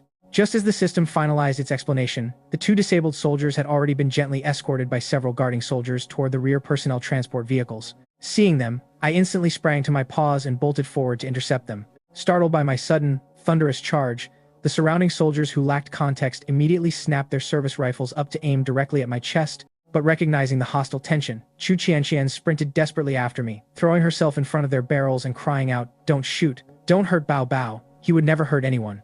Seeing the nervous tension ease as the soldiers finally lowered their weapons, I stepped out from behind Chu Qianqian's protective frame, walked right up to one of the guarding soldiers, and gently tapped my massive forehead with my paw, making a deliberate, inquiring gesture.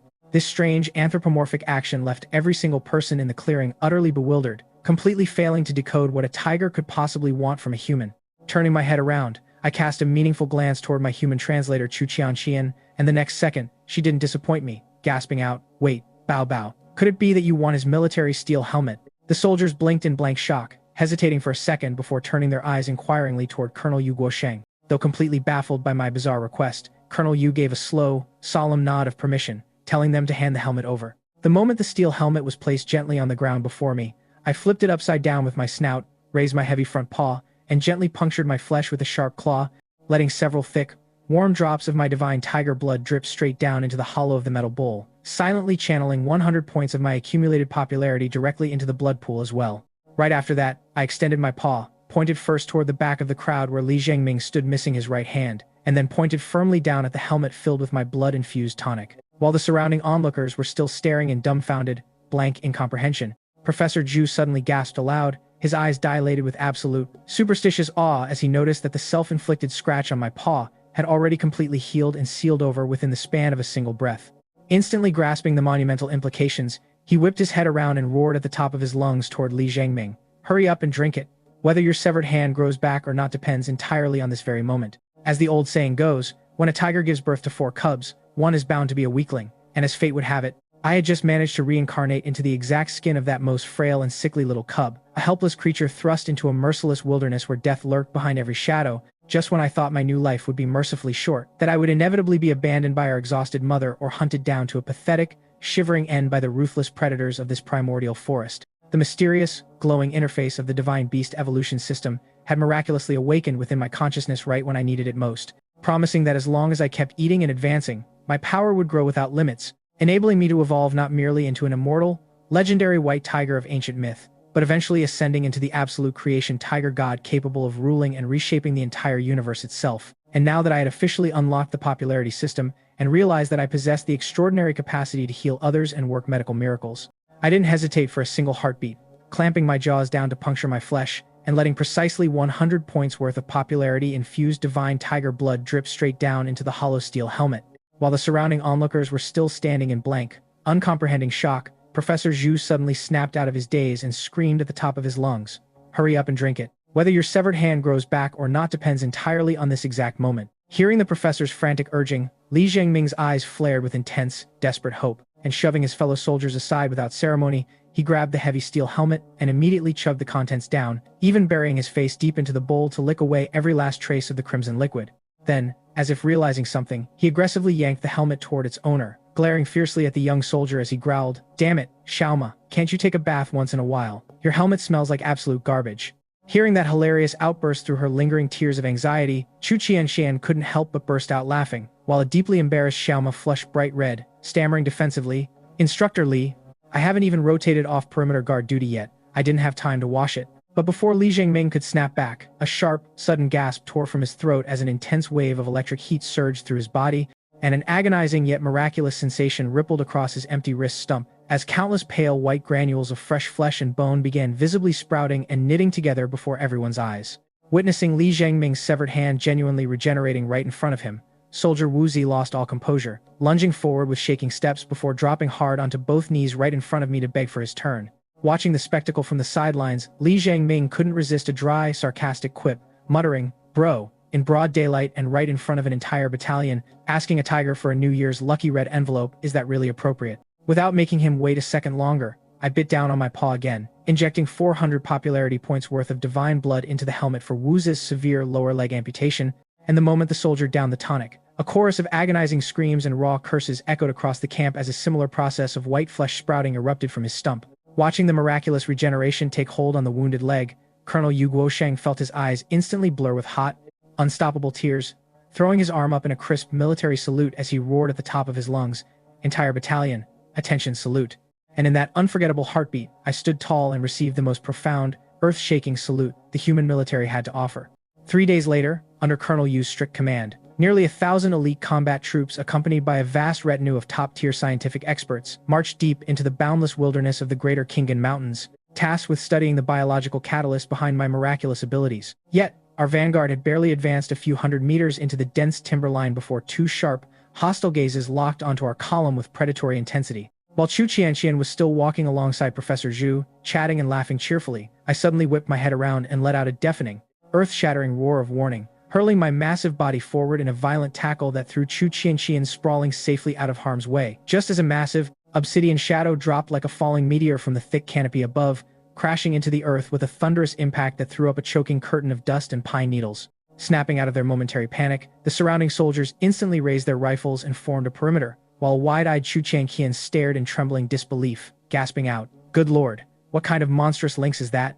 Professor Zhu adjusted his glasses, his jaw dropping in pure awe as he whispered, "Heavens. Historical biological records state that the largest recorded Eurasian lynx in existence barely tipped the scales at 45 kilograms, but this mutant beast looks almost as massive as Bao Bao himself." Freezing my muscles and locking my amber eyes onto the colossal feline blocking our path, I brought up its system stats for rapid tactical comparison. Species: Eurasian lynx, mutant variant, strength, 212, speed, 273, endurance, 266, defense, 121, innate talent, primary leaping, leap height increased by 10%, horizontal leap distance increased by 20%. Mentally cross-referencing its parameters against my own, I realized that while my base attribute numbers held a slight overall advantage over the mutant lynx, who knew what hidden, lethal trump cards a creature twisted by global mutation might possess, though as we locked into our tense, deadly standoff, the giant lynx suddenly raised its head and cast a strange, calculating gaze upward toward the high tree branches directly above my head.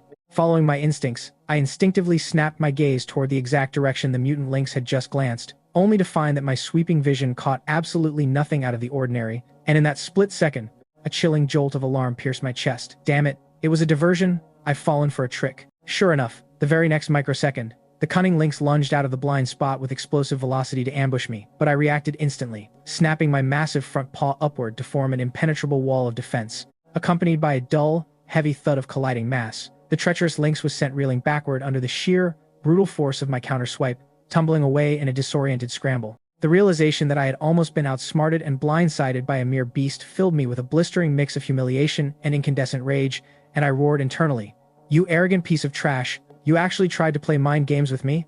Driven by surging fury, I exploded forward in hot pursuit of the fleeing lynx, and sensing my terrifying momentum, a flash of primal, raw fear finally flickered across the beast's feline eyes as it veered sharply away, desperately trying to break contact and retreat into the dense timberline to bide its time for another sneak attack. But there was zero chance in hell I was going to let it slip away so easily, so I channeled a surge of raw energy into an explosive sprint, closing the distance in a heartbeat to materialize directly behind the retreating lynx, and bringing my heavy paw down with crushing kinetic force squarely across its hind leg.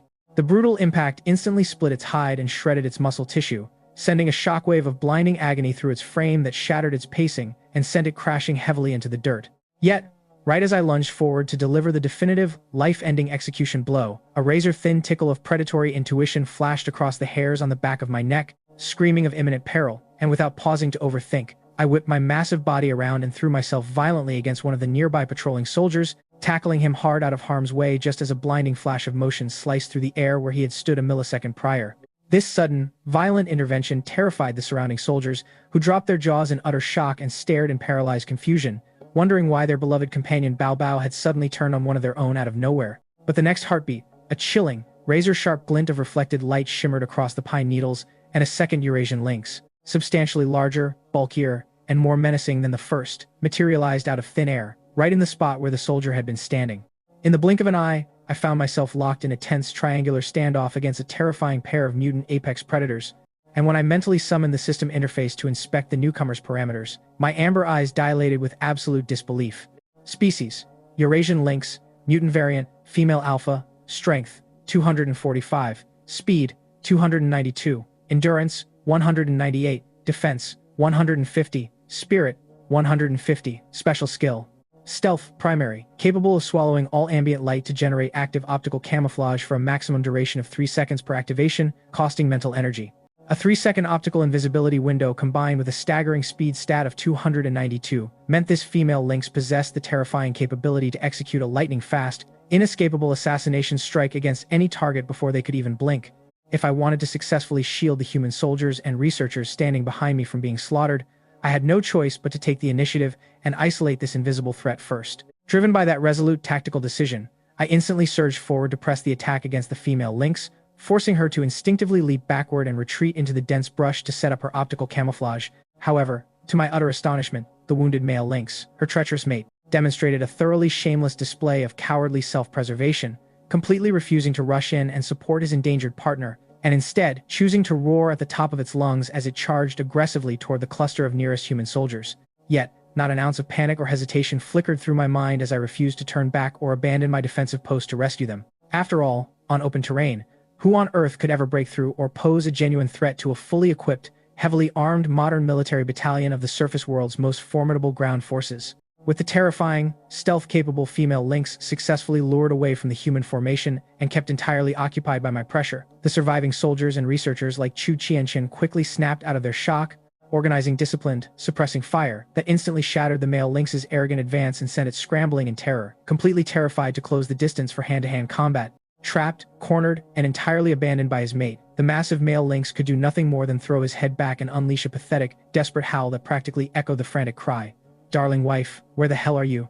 I can't handle these terrifying humans and this monster tiger all by myself." Hearing my furious snarls and noticing the human snipers locking onto his position, the female lynx let out a low, disgusted growl that practically translated to a curse of absolute contempt, dismissing her mate as a complete and utter waste of space, before she instantly executed a fluid, lightning-fast sidestep to slip away from my lunging claws and sprinted back toward the side of the crippled male lynx to assess the disaster. Yet, right as she reached his side, the sharp, supersonic crack of a military sniper rifle tore through the mountain valley, and before the male lynx could even register what was happening, a heavy armor-piercing round slammed squarely into his skull, sending a geyser of blood into the air and dropping him dead in his tracks. The very next second, upon seeing her lifelong mate instantly executed right before her eyes, the female lynx completely abandoned any thoughts of retreat, coming to an abrupt, screeching halt as her entire body began to violently tremble and quiver, while her sleek fur shifted into a glowing, ominous shade of deep crimson red.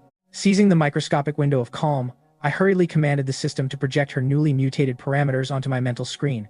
Species: Eurasian lynx, mutant variant, frenzied alpha female, strength, 356, speed, 398, endurance, 106, defense, 150, special skill, frenzy state. Primary, triggers a massive, exponential surge in raw strength and movement speed while drastically sacrificing endurance, and will plunge the user into a severe physical exhaustion and collapse phase the absolute moment the skill duration expires. The sheer, grotesque magnitude of those red-highlighted stats sent a sudden, icy shriek of warning through my soul. Damn it, things are about to go catastrophically wrong. As the old saying goes, when a tiger gives birth to 4 cubs, one is bound to be a weakling, and as fate would have it, I had just managed to reincarnate into the exact skin of that most frail and sickly little cub, a helpless creature thrust into a merciless wilderness where death lurked behind every shadow, just when I thought my new life would be mercifully short, that I would inevitably be abandoned by our exhausted mother or hunted down to a pathetic, shivering end by the ruthless predators of this primordial forest. The mysterious, glowing interface of the divine beast evolution system had miraculously awakened within my consciousness right when I needed it most, promising that as long as I kept eating and advancing, my power would grow without limits, enabling me to evolve not merely into an immortal, legendary white tiger of ancient myth, but eventually ascending into the absolute creation tiger god capable of ruling and reshaping the entire universe itself. Yet, standing right here and right now, I was staring down an apex monstrosity whose combat parameters threatened to push my biological limits to the absolute breaking point. Knowing full well that if a beast with a speed stat approaching 400 directed those frenzied attacks against unprotected human targets, Every single strike would translate into an unstoppable critical hit. Without a second to waste on hesitation, I lunged forward to intercept her and keep her pinned away from the human battalion. But the female lynx, having completely lost all rational cognitive function under the maddening influence of her frenzied skill, abandoned all defensive self-preservation and charged headlong directly toward my open, snapping jaws. Leveraging my massive body weight and superior mass advantage, I clamped my jaws down viciously onto the base of her neck right as we collided, though I quickly realized with a jolt that while her frenzy state exponentially multiplied her offensive strength and speed, her baseline physical defense had not scaled up to match, allowing my reinforced teeth to sink deep into her flesh. Letting out an agonized, screeching shriek, the frenzied lynx retaliated with equal savagery, snapping her own jaws downward to clamp straight onto my shoulder. Her razor-sharp fangs piercing clean through my hide and grinding violently against my collarbone. Stung by the white-hot waves of mutual agony, we both instinctively relaxed our grips on each other at the exact same microsecond, breaking apart to reset our stances in a tense, breathing standoff, though the lynx, having momentarily cleared her head after enduring such massive physical trauma, suddenly realized the fatal disadvantage of engaging a heavier tiger in a static, brutal war of attrition, and abruptly began darting around me in blinding, circular dashes. I stood frozen for a split second, completely bewildered by her erratic running pattern, until the split second she vanished completely from my sight into an optical stealth cloak, sending a silent warning flare screaming through my mind. Damn it, she's going for another invisible ambush. And leaping high into the air with every ounce of spring in my legs just as her invisible form materialized directly beneath my previous position. The failure of her second stealth strike caused the lynx to freeze in momentary shock, but utilizing her terrifying speed stat touching 400, she whipped her lithe body around with impossible momentum and launched herself upward in a frantic, mid-air pounce against my undefended back. Caught airborne with zero solid ground to push off against, I was instantly knocked flat to the forest floor beneath the crushing weight of the leaping cat. Feeling the searing agony of her claws digging deep into the muscles of my spine, a wave of primal rage washed over me, and realizing I had no clean way to shake her loose, I made a reckless, desperate gamble, gritting my teeth against the blinding torment. I threw my entire body forward into a violent, sprinting charge aimed squarely at the thick trunk of a towering ancient pine tree standing just ahead. Right at the hair-trigger microsecond before our bodies slammed into the splintering bark, I executed a violent, twisting barrel roll, using my own frame to completely shield the impact while slamming the clinging lynx directly into the wooden barrier ahead of us. The catastrophic kinetic impact produced a sickening crunch and a sharp, pained shriek from the lynx as she bounced off the wood and collapsed half-paralyzed into the dirt, entirely unable to pick herself back up. Yet, the horrifying recoil of the crash had simultaneously battered my own internal organs, sending a violent wave of nausea and internal bleeding through my chest. Without missing a beat, I mentally commanded the system to instantly expend a batch of evolution points to completely repair my internal trauma and knit my tissues back together. And letting out a thunderous, ground-shaking roar of dominance, I surged forward to finish the fight. However, driven by a sudden, desperate maternal instinct upon realizing her mate was dead and her own body was failing, the female lynx cast a frantic glance toward the trunk of a massive, sloping birch tree. Remembering the unborn litter growing safely inside her womb, and knowing she couldn't afford to perish here, she twisted her head and scrambled frantically up the bark in a desperate bid to escape into the high canopy. Seeing her break away and attempt to flee, I didn't hesitate for a single heartbeat, exploding upward in a powerful vertical leap to intercept her, slamming my heavy body squarely against her midair and dragging her tumbling downward from a staggering height of 5 full meters, until both of our multi-hundred-pound giant bodies crashed heavily through the branches and smashed into the forest floor in a massive, earth-shattering explosion of dust, leaves, and shattered debris. As the massive female lynx lay sprawled motionless against the moss-covered earth like a lifeless pile of fur, I finally allowed my tense muscles to relax, exhaling a long, ragged gasp of exhausted breath as I muttered mentally, "Holy crap, that nearly gave me a heart attack. These mutated post-apocalyptic beasts are genuinely terrifying to deal with." Yet, right as I turned around and began trotting back toward the lynx's carcass with thoughts of claiming my hard-earned meal, a sudden, panicked shout from Professor Zhu rang out from the edge of the human formation, screaming, "Bow bow, watch out. The lynx is faking its death." Operating on pure, instantaneous survival instinct, I threw my body backward into a frantic, evasive dodge, and in the exact same microsecond, the supposedly dead lynx exploded back to life with terrifying speed, scrambling frantically up the trunk of a towering neighboring tree to escape. Watching her scramble away, I felt a cold chill run down my spine, realizing with a jolt of self-reflection that I had severely underestimated the cunning, high-level intelligence of these mutant beasts. If Professor Zhu's timely warning hadn't pierced the air a fraction of a second earlier, that crafty female lynx would have caught me off guard with a textbook throat-locking counter-kill. Realizing her desperate stealth ambush plan had been fully exposed and thwarted, the female lynx cast one final, venomous glare filled with unadulterated hatred directly toward Professor Zhu, but right as she twisted her body around to finally break contact and flee into the depths of the forest, she suddenly froze, convulsing violently as she clung desperately to the rough bark of the tree trunk. Unsure of what bizarre, supernatural trick the beast was attempting, I didn't dare lower my guard or rush in recklessly, choosing instead to slowly slide my paws backward until I was standing firmly back beside Chu Qianqian and the soldiers to intercept any potential traps. Yet, a moment later, a heart-wrenching, agonizing shriek tore from the female lynx's throat, and following the sound with my eyes, I watched in utter astonishment as she began giving birth right there at the summit of the tree, dropping a tiny, lifeless lynx cub onto the branch. Due to the agonizing physical trauma, relentless heavy impacts, and near-fatal falls she had suffered throughout our brutal battle, the newborn cub was unfortunately stillborn. In that heart-wrenching moment, even a fierce, blood-soaked apex predator like the female lynx was reduced to a shattered, helpless mother, letting out pitiful, mournful whimpers as she frantically nudged and licked the cold, lifeless body of her dead baby as if desperately praying to the heavens to breathe life back into its tiny frame.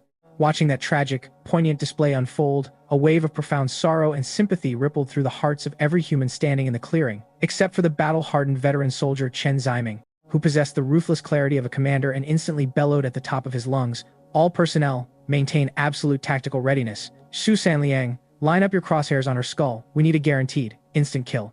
Yet, right as the colonel barked his orders, a dark, dead expression of utter despair settled over the female lynx's eyes, and in the next heartbeat, she lowered her head and did something so unspeakably grotesque and horrifying that it drained the blood from every human face in the clearing. She opened her jaws and consumed her own dead newborn cub whole. The sheer, chilling brutality of that act sent a wave of visceral terror rippling through the onlookers, causing Xu Sanliang to violently flinch out of sheer psychological shock, throwing off his aim and causing his rifle to discharge wide of the mark. Right at that exact second, a blaring alarm klaxon shrieked across my mental interface. Critical warning. Target has sustained catastrophic psychological and physiological trauma. Special skill Frenzy State Ultimate has automatically evolved and upgraded into the Death Combat State Advanced.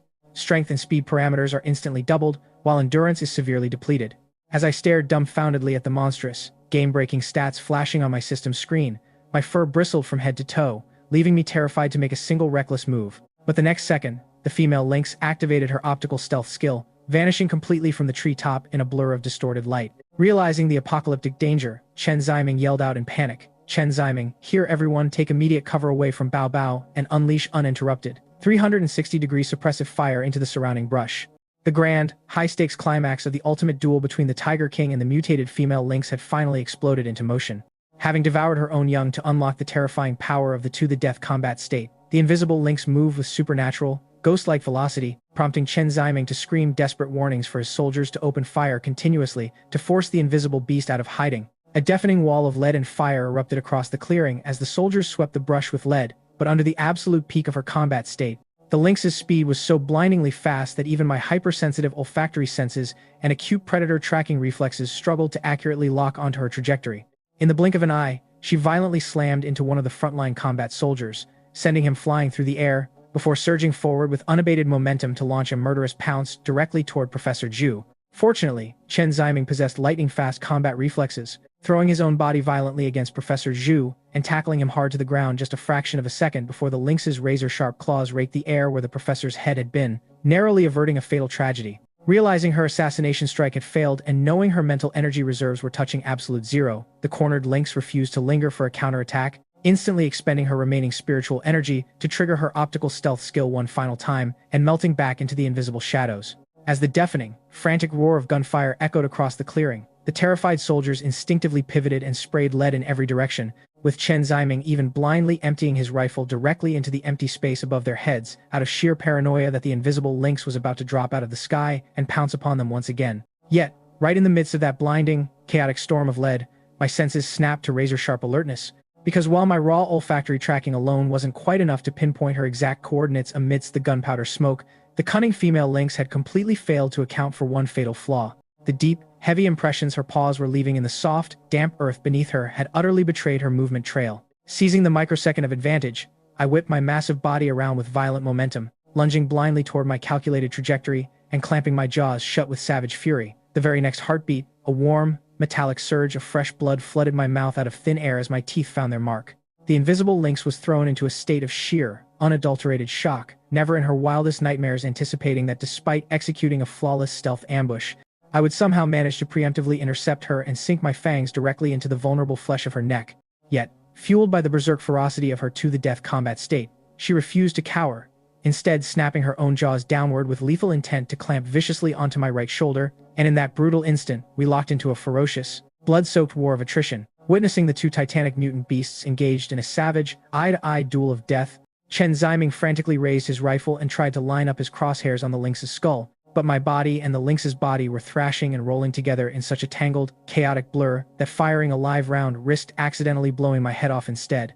Just as the surrounding soldiers panicked, desperately trying to figure out how on earth they could intervene and save me without hitting their beloved Tiger King, the heavily wounded female lynx suddenly gasped, her jaws slackening as she went completely limp and collapsed heavily into the moss, her eyes glazing over with a profound, exhausted wave of bitter resignation and unfulfilled maternal grief. Standing above her fallen form, my own body was battered to the absolute limit, with my entire right shoulder nearly torn, completely off its socket by her vicious bite, leaving me to curse internally at the steep price of victory. Damn it, I really took a massive hit on this one. Nursing my mangled frame, I forced myself to rise on my 3 remaining functional limbs, limping heavily over to the lynx's carcass and pressing my muzzle down to tear into the flesh. Host has consumed a mutated Eurasian lynx for the first time. Reward, 100 evolution points, plus 2.6 attribute evolution points. Staring at the staggering numerical prompt flashing on my system screen, an electric surge of pure euphoria swept through my soul. A single bite of mutant beast meat granted an astonishing 2.6 evolution points, which was a staggering 10 times the yield of ordinary wild game. Basking in the sweet afterglow of the system reward, I hurriedly called out in my mind, "All right, my dear system buddy, hurry up and patch me up right this instant." But glancing sideways out of the corner of my eye to spot Chen Ziming and his squad rapidly closing in on our position, I quickly modified my mental command. Wait, hold on. Leave the external fur, looking scuffed and messy. Just knit the shattered bones back together and instantly staunch the internal bleeding. Watching 50 precious evolution points vanish into thin air to execute the command, I instantly gained a rough, empirical understanding of the system's repair economy. Suffering a near-crippling injury that nearly tore off an entire limb cost a hefty 50 points to stabilize and mend, meaning if my entire body were ever pushed to the brink of total destruction, I would need a staggering 400 evolution points just to pull myself back from the grave. And as my racing mind began calculating how many evolution points I needed to permanently keep in reserve for absolute safety, the system's deadpan mechanical voice suddenly piped up uninvited. System reminder to host. If the host wishes to reserve enough evolutionary reserves to guarantee a full 100% recovery from a near-death state, you must maintain a safety pool equivalent to the absolute sum of all 4 of your core physical attributes combined. Hearing that outrageous demand, my eyes bulged out of my head in pure disbelief, and I screamed mentally, "Are you out of your goddamn mind?" My 4 core attributes currently add up to a staggering 1,140 points that is literally equivalent to the total bounty yields of 11 fully grown mutant beasts combined. That is way too expensive, system buddy. My mother always taught me the sacred negotiating principle of slashing any demand right down the middle when meeting halfway. Do you think you could adopt that policy? Seeing the system seemingly agree to consider a compromise, a wave of cautious hope washed over me, but its very next sentence nearly shocked my whiskers right off my face. Very well. In that case, the system can arrange to only restore half of the host's life upon near death. You may freely choose between surviving as a half-dead vegetable, suffering complete sterilization, or any other comparable anatomical sacrifice. Left utterly speechless by the system's cold-blooded humor, I could only mentally grumble, "Fine, you win, you ruthless little hacker." Pushing the banter aside, I couldn't help asking out of sudden, morbid curiosity. By the way, just hypothetically, if I somehow managed to actually die completely, how many evolution points would it take to resurrect me? Apologies, host, I am a divine system golden finger, not some magical turtle trapped inside a wishing well. Realizing that a true death meant absolute, irreversible game over, I could only force an awkward, sheepish mental smile, right as Chu Qian Chen finally hurried to my side, dropping to her knees with a look of heartbreak to gently wrap my bleeding wounds in sterile medical bandages. As my amber eyes swept over the group of heavily wounded soldiers recovering a short distance away, I raised my right paw and gently tapped my forehead in a deliberate, repeating motion, and catching the familiar gesture, Soldier Su Sanliang's expression lit up with eager comprehension. Unbuckling his standard-issue steel helmet without a moment's hesitation, he jogged rapidly right up to my position and placed it on the ground before me. Yet, our commanding battalion officer Chen Ziming completely misunderstood the meaning of the gesture, flying into an immediate fit of rage as he pointed a finger directly at the soldier and roared at the top of his lungs. "Shu Sanliang, have you lost your absolute mind? The combat sweep hasn't even been officially declared over yet, and you're stripping off your tactical helmet right in front of my face. Do you want to spend the next month hand-copying the entire combat regulation manual?" But Shu Sanliang was far too excited to care about military decorum, waving his hands dismissively as he stammered, "Battalion commander, you don't understand. Sir, trust me, you'll see in just a second." Seeing that I had already finished dripping my warm, vitality-infused tiger blood into the upturned steel helmet, Su Sanliang scurried over to the wounded soldiers and urged them to drink down the miraculous tonic. Witnessing this bizarre and seemingly reckless action, Chen Ziming completely lost his composure, screaming, "Shu Sanliang, you goddamn bastard, have you completely flipped your lid? What kind of unknown biohazard are you feeding our wounded brothers?" Driven by furious panic, he strode over and unceremoniously planted a boot squarely into Shu Sanliang's rear, sending him tumbling into the dirt. Yet, instead of getting angry or defensive, Su Sanliang scrambled back to his feet with an excited grin, lowering his voice to whisper, "Battalion Commander, you just arrived at the forward camp last night, so you don't know the miracles we've seen yet," and proceeded to rapidly recount the miraculous healing events of the past few days. Hearing the unbelievable tale, Chen Ziming's eyes flared with sudden, desperate realization, and without a second's delay, he rushed right over to my side, dropping down beside Chu Qianchen, who was still meticulously wrapping my shoulder wounds in sterile gauze and demanding, "Qianxian, hurry up and collect some of Bao Bao's blood for me." But Chu Qianchen instantly bristled at his aggressive tone, pulling back and refusing flat out. "Bao Bao's blood belongs to him, and he decides who gets saved. I have zero authority to give it away."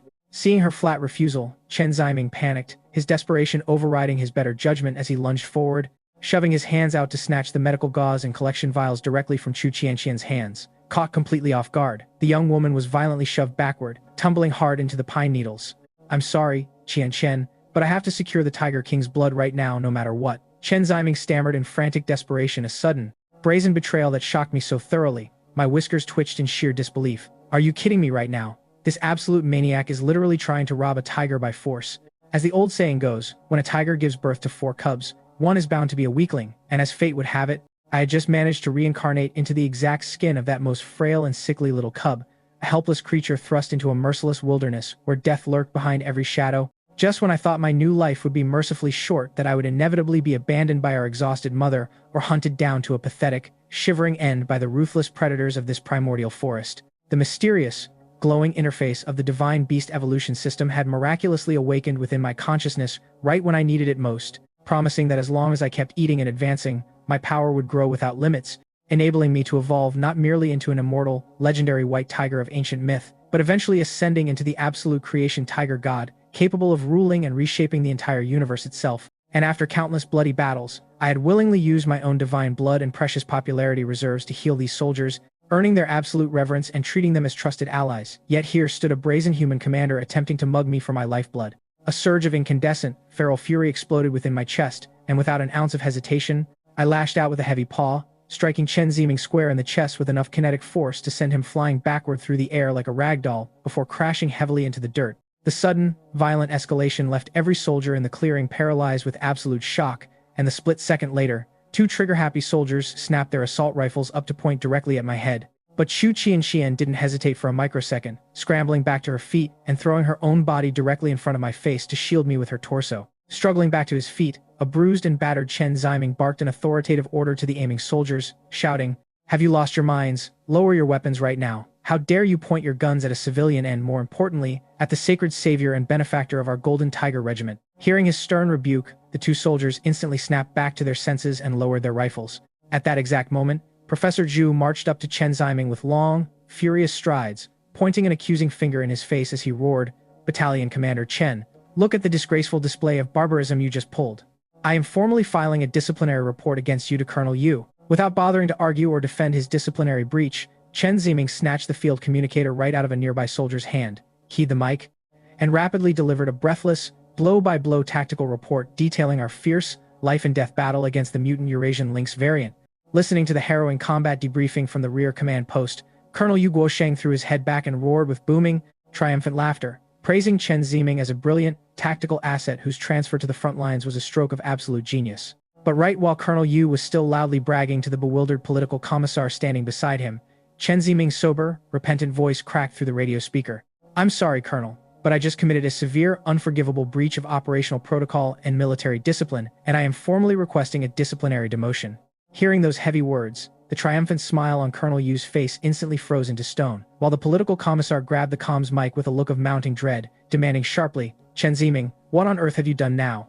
Report the details of your infraction immediately." As the radio communicator hissed in the tense silence, Battalion Commander Chen Ziming chose not to answer the political commissar's demanding question directly. Instead, with a calm, unbothered expression, he thrust the radio handset straight toward Professor Zhu, challenging him with a sharp edge in his voice as he said, You were just talking about filing a formal disciplinary report against me to the colonel, weren't you? Fine. Take the mic and tell him everything yourself right now. You're not going to back down and chicken out now, are you? Stung by the blatant provocation, Professor Zhu's temper flared hot and bright, and snatching the comms unit out of Chen Ziming's grasp, he pressed the talk button and shouted into the receiver with righteous fury, Colonel Yu. Your battalion commander Chen just launched a physical assault against a civilian volunteer, tried to violently mug our sacred tiger Bao Bao for his medicinal blood, and even allowed his subordinates to level their assault rifles directly at innocent citizens. On the receiving end of the radio back at the forward base, Colonel Yu Guosheng was shaking with such blinding rage that his hands literally trembled around the device. Snatching the comms handset completely away from the political commissar's stunned grip, he roared into the speaker with volcanic fury, Su San Liang. If you can hear me, take your tactical ropes right this second and hog-tie that arrogant bastard Chen Ziming and drag him back to headquarters in chains. Receiving the direct, unmitigated order from his commanding superior, poor Su San Liang stood frozen in agonizing embarrassment, casting an awkward, apologetic glance toward his battalion commander. Yet, Chen Ziming didn't show an ounce of resistance, grievance, or defiance, simply sighing quietly as he calmly extended both of his wrists forward and offered them up to Su San Liang, letting the soldier pull a length of tactical cord from his pouch and securely bind his hands together without a single word of complaint. Watching the disciplinary arrest unfold and sensing that justice had been served, the fiery heat of anger burning inside my chest slowly subsided into a calm warmth, and letting out a long, rumbling sigh of closure, I folded my massive front paws beneath my chest and lowered my heavy head back down onto the soft pine needles to rest. As I lay resting on the pine needles just moments prior, a razor-sharp, lethal intuition hummed through my veins.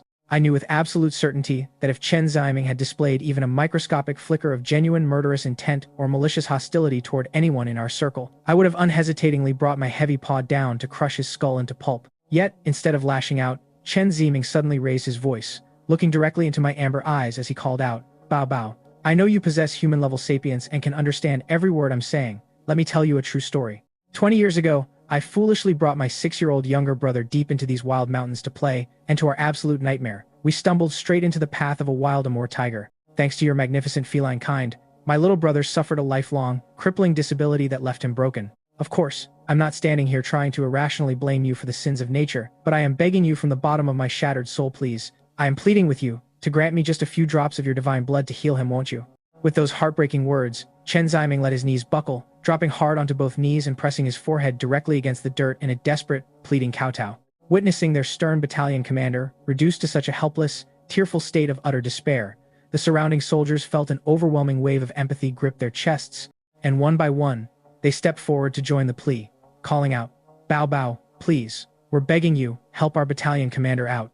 If you can save his brother, we swear we'll buy you the most delicious treats every single day for the rest of your life. Yet, right as the emotional momentum peaked, Professor Zhu suddenly burst out in a fit of furious, mocking laughter, stepping forward to roar, Are you all completely out of your minds? Have you lost all basic decency? You're attempting to weaponize moral blackmail and guilt-trip Bao Bao, just to get what you want. That single, biting revelation, struck like a thunderbolt from a clear blue sky, sending a sharp shockwave of uncomfortable realization through the hearts of everyone present. Seeing Chen Ziming remain silent on his knees, Professor Zhu pressed on with unrelenting severity, I deeply empathize with your burning desire to make amends for the tragedies of the past and heal your brother's suffering, Chen Ziming, but you have no right to act with such unprincipled, obsessive fanaticism. Yet, the moment those words left the professor's lips, Chen Ziming slowly raised his head, his eyes burning with an unhinged, bloodshot intensity as he snarled back. At the end of the day, he's just a damn animal.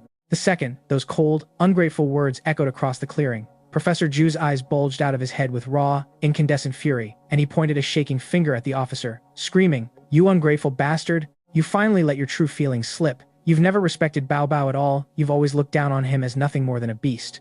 Ignoring the professor entirely, Chen Ziming cast one final, chilling glance of absolute indifference toward my direction, and muttered flatly, Just a beast. Does he even deserve to be treated as an equal? The exact second that sentence left his mouth, a brilliant, eerie aura of mystical dark light abruptly flared and surged around Chen Ziming's entire body. Before anyone could even scream in alarm, the heavy tactical ropes binding his wrists snapped apart like rotten thread under the sudden influx of supernatural energy, and staring in wide-eyed, paralyzed terror, the soldiers watched as Chen Ziming rose smoothly to his feet, turning to Su San Liang to utter a cold, dismissive farewell. Su San Liang, don't bother escorting me back in chains. I'll go find the colonel myself and hand over my resignation and report. I only hope that when we meet again on opposite sides, my brother and I won't have to raise our weapons against you, my brothers. The moment those chilling words faded into the wind, Chen Ziming literally vanished completely from the spot in a blur of distorted space, leaving me staring in absolute, jaw-dropping shock. What on earth was that? Did that guy just awaken mutant supernatural powers right before our eyes? And just like that, the uncanny, ruthlessly detached human awakened. The cold-hearted transcender among mortals had officially made his shocking debut. Just moments prior, the exact same Chen Ziming had been groveling in the dirt, weeping and begging me on bended knees for a drop of healing blood, only for a mysterious, ethereal aura of dark light to suddenly erupt across his entire body, allowing him to effortlessly shatter his restraints and blink out of existence before our terrified, staring eyes, leaving me standing frozen with my jaw hanging open in pure, unadulterated shock as my brain raced to process whether that guy had somehow undergone a spontaneous, supernatural mutation. As a blinding flash of brilliant golden light erupted fiercely within the eyes of the white-robed swordsman Li Qing, the legendary Juxian sword transformed instantly into an ethereal, supersonic streak of celestial light, hurtling directly toward the vulnerable neck-soft spot of the colossal red-necked python, while a mystical blooming lotus flower spontaneously materialized beneath Li Qing's boots, effortlessly lifting and sustaining his airborne stance high above the chaotic battlefield, chanting a resounding, resonant verse of immortal power that declared how earthly flames tempered the immortal vessel, and how even falling stars once bowed before the sword's razor-sharp edge, needing no blinding colors save for the absolute purity of the blade whose divine presence guarded both body and soul. He finished his poetic incantation, just as the flying Juxian sword exploded with blinding golden brilliance, instantly accelerating past the sound barrier to pierce straight through the giant python's armored chest and obliterate its heart before the beast could even process the incoming strike. Meanwhile, deeper inside the camp perimeter, Professor Zhu was frantically scrambling to outrun danger alongside a balding, portly fellow named Li Chengqian, when a monstrous, 3-meter wingspan mutant man-eating owl suddenly plummeted in a silent dive straight down toward them, its razor-sharp talons outstretched and gleaming with lethal intent as it aimed to pierce the professor's skull. Yet, just a heartbeat before disaster struck, a slightly dissatisfied, lazy voice rang out from the side, complaining that the feathered beast was making a crude nuisance of itself while gentlemen were having a conversation, and the very next second, the airborne man-eating owl was miraculously frozen solid in midair as if trapped in amber. This bizarre, supernatural display left Professor Zhu drenched in cold sweat, shivering with absolute terror, while the paralyzed owl glared toward Li Chengqian with fiery, enraged eyes, trembling violently as it desperately fought to break the invisible bonds holding it captive. But after a few tense moments of futile struggle, the giant bird's frantic movements slowly subsided into rigid stillness, though its glaring eyes remained filled with a deep, seething, unyielding resentment. Seeing the threat neutralized, Professor Zhu let out a long, shuddering sigh of profound relief, but Li Chengqian narrowed his eyes with an amused, mocking smirk, remarking aloud that the beast's acting skills were quite impressive, and deducing that the only reason it hunted and devoured human brains was because doing so allowed it to absorb and mimic human cognitive patterns and tactical thinking. The moment those intuitive words echoed in the air, a flash of golden panic darted across the depths of the owl's eyes, and with a sudden, ferocious flap of its wings, an invisible wave of psychic pressure shattered the mental shackles binding it. Yet, instead of renewing its attack, the owl frantically beat its wings in a desperate bid to launch itself upward and flee the deadly perimeter. As I watched the towering, heavily armored, iron-horned thorny elk retreat, I noted with sharp, predatory intuition that its brute strength and stubborn physical endurance were undeniably formidable, far surpassing my own current baseline. Yet, a confident smirk crossed my thoughts as I reasoned that it didn't matter in the slightest, because that arrogant beast was still trapped within the kill zone of our base, meaning Li Qing and I could easily take turns executing a tactical tag-team rotation to wear it down until it collapsed from sheer exhaustion. However, right as the exhausted swordsman was soaring back toward the safety of the perimeter encampment, a blinding, razor-sharp flash of ethereal white light suddenly materialized out of nowhere, rocketing ruthlessly toward his exposed blind spot. Spotting the incoming peril from the command tower, Li Chengqian threw his head back and bellowed a frantic warning. "Li Qing, look out behind you." Without a fraction of a second's hesitation, Li Chengqian's hands blurred into a complex sequence of hand seals, and the very instant his final mudra locked into place, an apocalyptic, 100-foot-tall crimson serpent phantom, the legendary ancient mythological beast Zhuyan erupted into roaring existence directly behind Li Qing's spine, radiating an overwhelming aura of primordial terror. At that exact moment, several miles away as I sprinted through the dense timberline, my amber eyes dilated with absolute shock as I caught sight of that colossal crimson serpent looming against the sky. Good grief, that's an ancient divine beast from prehistoric lore, Zhuyan, the torch dragon of the dark north. Realizing with a spike of cold panic that the base was facing an existential catastrophe, I poured every ounce of speed and explosive energy into my limbs, roaring internally, "Hold on, I'm coming. I'm making it back right now."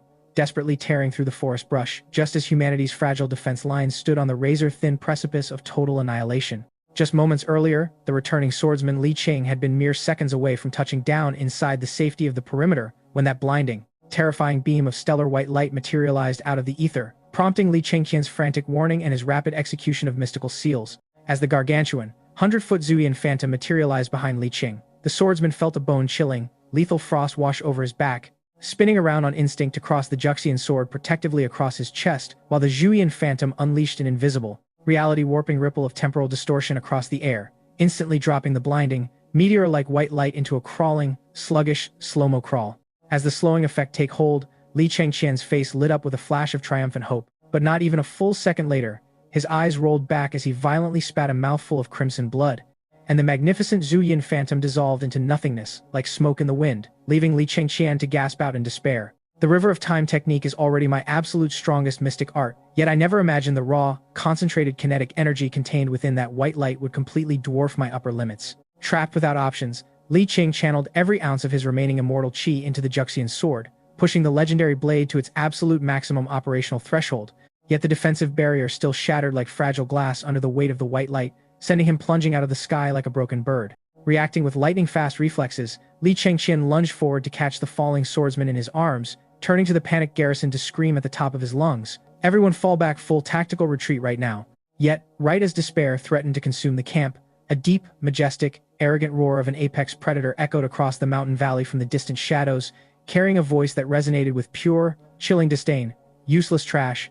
At the sound of that terrifying voice, every human soldier in the clearing froze in sheer, paralyzed dread, while even the rampaging, unstoppable iron-horned thorny elk dilated its eyes in sudden, primal terror, whipping its massive head around to stare nervously toward the dark horizon from whence the roar had originated. Immediately following the voice, the roar sounded once more, barking an absolute, unyielding command: "Hold the line and pin them down, or every last one of you horned beasts faces total extinction." Driven into a frenzied, suicidal panic by the terrifying command, the iron-horned thorny elk let out a desperate, guttural bellow and charged forward with redoubled fury, completely ignoring the military's wall of armor-piercing bullets and blinding flamethrowers as it smashed through the barricades without a shred of hesitation. And right at the agonizing microsecond when the human defense line was about to completely buckle and shatter under the monstrous beast's final charge, a streak of blinding, furious white lightning exploded out from the surrounding tree line.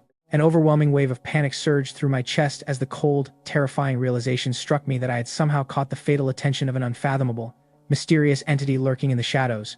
Yet, pushing that creeping dread aside for the moment, just as humanity's final defensive barricade was on the razor-thin verge of being utterly pulverized by the rampaging iron-horned thorny elk, I transformed into a living bolt of white lightning, exploding out from the dense tree line to launch a direct, throat-slitting pounce against the monstrous beast. Panic-stricken by my sudden ambush, the iron-horned thorny elk whipped its massive head around in a desperate bid to use its jagged, steel antlers as a protective shield, but my physical speed and explosive acceleration completely outmatched its expectations, allowing me to fluidly sidestep its defensive sweep and sink my fangs deep into its jugular. Maddened by the blinding pain, the giant elk bolted into a frantic, high-speed stampede across the forest floor, thrashing its colossal body violently in a futile attempt to shake me loose, but my jaws remained locked like a vice until the ruptured windpipe finally starved its brain of oxygen, robbing it of its strength and sending it crashing heavily onto the moss. As it collapsed in its death throes, the dying beast let out a pathetic, helpless wail of warning, crying out for its surviving kin to flee and abandon this cursed forest immediately. Staring down at the lifeless carcass of the iron-horned thorny elk, a shadow of deep suspicion and unease flickered across my amber eyes. What on earth did its dying warning actually mean, and what was the true nature of that terrifying beam of white light that had shattered Li Chengqian's Zuyian phantom just moments earlier? Right as those heavy questions swirled through my thoughts, the familiar chime of the system rang out across my mind. Host has successfully consumed a mutated iron-horned thorny elk. System reward: due sense evolution point. Staring at the glittering number 200 flashing on my system interface, my eyes widened with sudden realization. Every single mutated beast I had devoured prior to this had only netted me a meager 100 evolution points, so why had this elk yielded double? Could it be because its mutation cycle was far older, its latent combat energy vastly superior? Driven by urgent scientific curiosity, I didn't waste a second. Trotting over to the massive corpse of the red-necked python that Li Qing had previously decapitated and clamping my jaws down firmly across its vital 7-inch soft spot. Host has consumed a mutated red-necked python. System reward: 150 evolution points. Receiving the system prompt instantly confirmed my speculative hypothesis, while simultaneously sending a cold chill of retroactive fear down my spine. I couldn't help feeling secretly grateful that I had successfully utilized a surprise ambush to take down those formidable foes, because if I had been forced into a protracted, head-on war of attrition against either of them, victory would have been far from guaranteed. Just as I finished processing the system rewards, Chu Qianqian spotted me standing victorious over the fallen elk, her eyes lighting up with joyful relief as she sprinted across the clearing toward me, with arms wide open, clearly intending to tackle me in a massive, affectionate bear hug. But right as she closed the distance to within a few feet, a blinding, cataclysmic pillar of pure white light tore through the canopy of the forest, screaming directly toward my head with lethal, apocalyptic speed. In that hair-trigger microsecond, an overwhelming, bone-chilling premonition of death exploded through my chest, but my muscles were locked in place, and realizing I had zero time left to dodge or evade, Chu Qianqian suddenly erupted with an incredible, transcendent burst of adrenaline and protective maternal instinct, leaping forward with a desperate cry to throw her own torso directly into the path of the incoming beam of white light. An apocalyptic beam of blistering, blinding white light suddenly erupted from the shadowy depths of the tree line, hurtling forward with a supersonic velocity so terrifyingly swift that even my hypertuned predator reflexes were entirely too slow to evade it. Yet, right in that fraction of a second separating life from annihilation, Chu Qianxian abruptly transcended her mortal limits, erupting with an unprecedented, miraculous surge of hidden potential as she threw herself into a desperate leap, planting her own fragile torso directly in the path of the incoming death ray. Following a blinding flash of incandescent, freezing light, Chu Qianxian was instantly encapsulated in thick, shimmering crystal, transformed right before my eyes into an unmoving statue of solid ice. Witnessing her sacrifice sent a crushing, suffocating wave of agonizing grief through my soul, making it feel as though my beating heart had been clenched and squeezed by a gigantic, merciless iron fist. Almost simultaneously, an eerie, mocking voice echoed insidiously through the chilling mountain air. How delightfully touching. Though she successfully blocked that little parlor trick, it matters not in the slightest. Now that this sovereign has personally arrived, not a single one of you pathetic mortals or beasts will escape this valley alive. As the chilling decree faded, a massive, 4-meter-long snow leopard with immaculate, glacier-white fur strode arrogantly out from the timberline. The moment it emerged, the system projected its terrifying data parameters across my mental screen. Name: General Bao. Species: Snow Leopard Beast King. Strength: 525. Speed: 702. Defense: 501. Spirit: 150. Special skill: Cryogenic Death Ray. Apex grade: condenses absolute glacial ice energy to unleash an unblockable, infinite-range beam that instantly freezes any touched target into solid ice. Staring dumbfoundedly at the monstrous parameters of the Snow Leopard King, a profound, crushing wave of despair washed over my spirit, setting aside its other terrifying attributes. That sheer speed stat of 702 was literally double my own current maximum velocity, meaning if the beast decided to launch a surprise assassination strike against me, I wouldn't even have enough reaction time to blink, let alone dodge. On the opposite side of the clearing, watching the terrifying true mastermind finally step onto the battlefield, Li Wenqiang gritted his teeth in desperate resolve, barking roaring orders to the retreating Golden Tiger Combat Regiment soldiers. Open fire with full sustained suppression force, that monster back. Instantly, a deafening, metallic storm of countless bullets poured toward the beast, but General Bao merely sneered with cruel, mocking amusement, melting into a streak of blinding white light as he charged headlong straight into the heart of the human formation. A brave soldier, watching the monster close in, desperately pulled the pin on a military fragmentation grenade and lunged forward to embrace him in a suicide tackle, yet his heroic sacrifice failed to leave even a microscopic scratch on General Bao's hardened fur. Witnessing the horrific display, Li Wenqiang completely snapped, falling into a state of frenzied desperation as he emptied his service pistol directly at the beast while screaming at the top of his lungs. Director Li, Bao Bao, grab Qian and get the hell out of here right now. But the very second the words left his mouth, General Bao swept his heavy paw outward with brutal, unchecked force, snapping Li Wenqiang's spine in a sickening crunch and sending him collapsing limply to the bloody earth. Seeing his comrade fall, Li Chengqian clenched his fists so hard his knuckles turned white, preparing to throw himself recklessly back into the chaotic fray, when a strange, disembodied voice suddenly echoed directly inside his mind. Hold him off and stall for exactly 1 minute. Hearing the mysterious voice speak right into his consciousness, Li Chengqian whipped his head around in stunned shock, searching frantically for the source, but could only spot me standing a short distance away.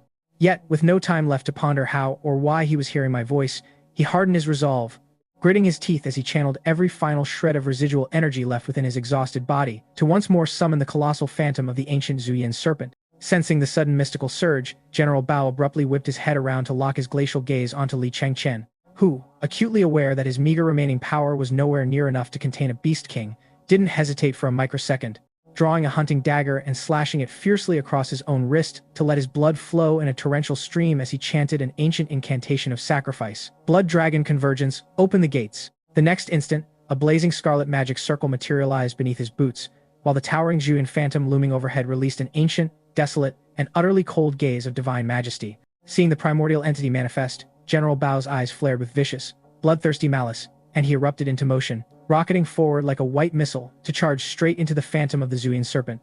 As the colossal spectral entity of the Zuian serpent and the rushing form of General Bao violently converged into a single point of impact, the mighty Snow Leopard King was left standing frozen with a bewildered, slack-jawed expression of sheer confusion, thinking to himself, "What kind of sorcery is this? There's no physical weight, no biting pain, and zero injuries. What on earth is going on here?" But the moment he attempted to shift his weight and dash forward to break past, he was horrified to discover that his blinding, peerless velocity had suddenly plummeted into an agonizing, molasses-like crawl. At that exact same second, Li Chengxin's face contorted into a mask of agonizing strain, his features pale as death as he gritted his teeth and cried out across the mental link, "Bao Bao, big bro, can you please hurry up and finish whatever you're doing? I can't hold this damn thing much longer." Right at that microsecond, as the final morsel of mutant venison slid down my throat, the glittering numerical counter on my system interface finally hit the long-awaited milestone of exactly 1,000 evolution points.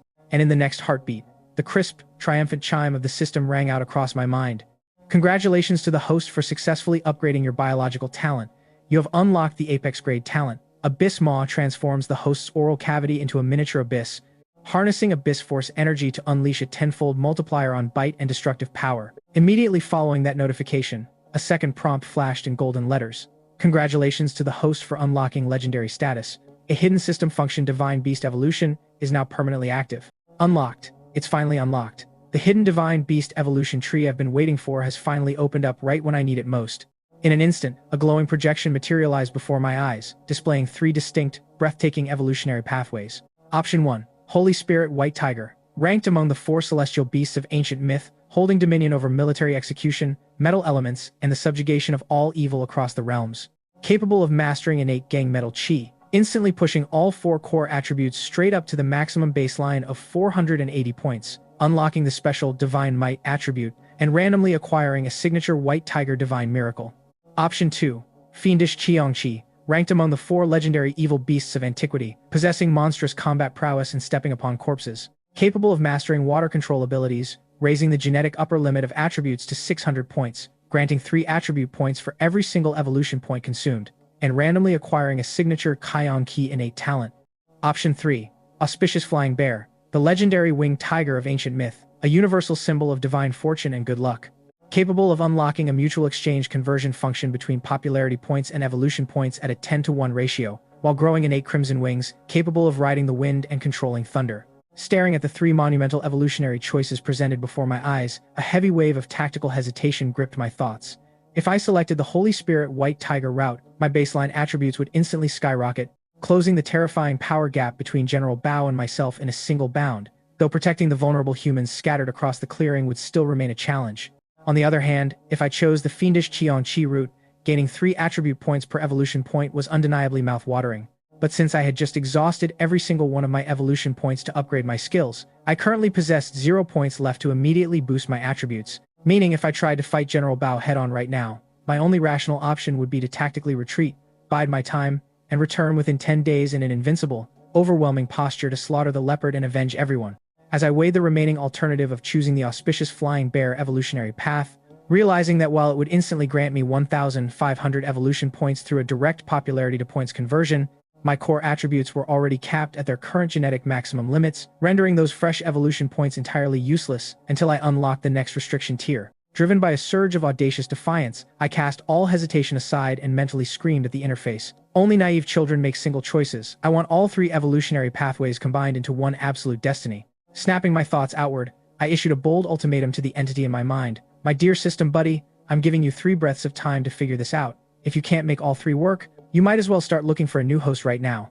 With that wild proclamation, I exploded forward in a ferocious sprint, hurtling directly toward the towering Snow Leopard Beast King, General Bao, expecting a grueling battle, but instead, the system chimed in with a startling, triumphant notification. "Congratulations to the host for unlocking the ultimate hidden system skill. 1 Chi transforms 3 tigers." A miraculous divine technique allowing the host to utilize divine thought, malicious intent, and benevolence as a foundation, while channeling true chi, resentment, and righteousness as fuel, to materialize 3 independent avatars. A white tiger avatar whose attributes match the host's core stats while mastering signature divine miracles.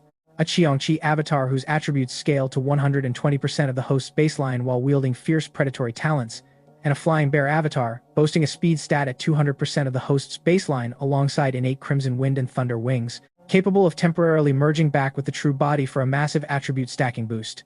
Yet, right in the midst of my exhilarating triumph over my own cleverness, a sickening, wet sound echoed from behind me, and turning my head in shock, I watched as Li Chengqian suddenly heaved forward, vomiting a heavy torrent of dark blood before his eyes rolled back and he collapsed flat onto his back into the dirt, while the magnificent, towering phantom of the ancient Zuin serpent instantly shattered into a million glittering fragments of dissipated energy. As the invisible, suffocating bonds of temporal restriction finally shattered and vanished into thin air, the towering snow leopard beast king, General Bao, cast a cruel, predatory sneer in my direction and mocked, "Oh, well, look at this little cat still trying to put up a brave face, aren't we?" And maintaining my charismatic, unyielding composure, I stared back with haughty arrogance, retorting coolly, "To die in battle protecting what matters is a warrior's ultimate honor, what is there to fear?" Hearing my defiant bravado, General Bao let out an amused, mocking chuckle, grinning as he remarked, "Well, aren't you a tough little kitten with quite a spine? I was actually tempted for a fleeting second to spare your life and recommend you to serve beneath our exalted beast emperor. But considering your inconvenient identity as an apex tiger, I simply cannot afford to leave you alive today." With those murderous words, General Bao slammed all four paws hard into the frost-covered earth, rocketing forward like a white ballistic missile to charge straight toward my position. Caught completely off guard by the sheer velocity of his assault, I didn't even have a spare heartbeat to ponder the terrifying implications of the beast emperor he had just casually referenced. Instinctively throwing my massive frame forward and opening my jaws to unleash the ultimate technique, One Chi transforms three tigers. The grand, high-stakes battle between myself and the formidable snow leopard king had finally exploded into lethal reality. Roaring at the top of my lungs to trigger the hidden mystic art, I watched in awe as three majestic, awe-inspiring phantoms materialized out of thin air before my eyes. Spearheading the offensive, the hyper-accelerated flying bear avatar transformed into a crackling bolt of crimson lightning, diving steeply downward from the sky in a blinding aerial raid against General Bao. Caught completely off-foot by the sudden, supernatural multi-pronged intervention, the snow leopard king stumbled backward in a frantic, skidding retreat to dodge the lightning-fast dive. Yet, that desperate evasive maneuver played right into the hands of the ferocious Qiangqi avatar, who instantly seized the opening to unleash its ultimate, life-consuming suicide strike known as the Wrath of the Water God. Watching the Qiangqi charge forward, my thoughts surged with reckless exhilaration, with the Qiangqi avatar boasting a staggering baseline strength of 360 points, multiplied by the hundredfold damage amplification of the Wrath of the Water God. This arrogant snow leopard king is going to get blown straight into bloody chunks on the spot. As for the fact that the technique consumed the avatar's very life force, I couldn't care less at the time, reasoning internally, big deal, it's just a temporary avatar exhaled from my own breath, if it dies, who cares? But right as the devastating strike was about to connect, the system's emergency alert klaxon blared piercingly across my mind. System warning to host. The One Chi transforms three tigers technique draws directly upon three distinct primordial origin forces within the host's soul. If any of the three tiger avatars perish in battle, the host will permanently lose that corresponding origin force, rendering those avatars gone forever while simultaneously inflicting a catastrophic, permanent regression upon the host's overall cultivation baseline.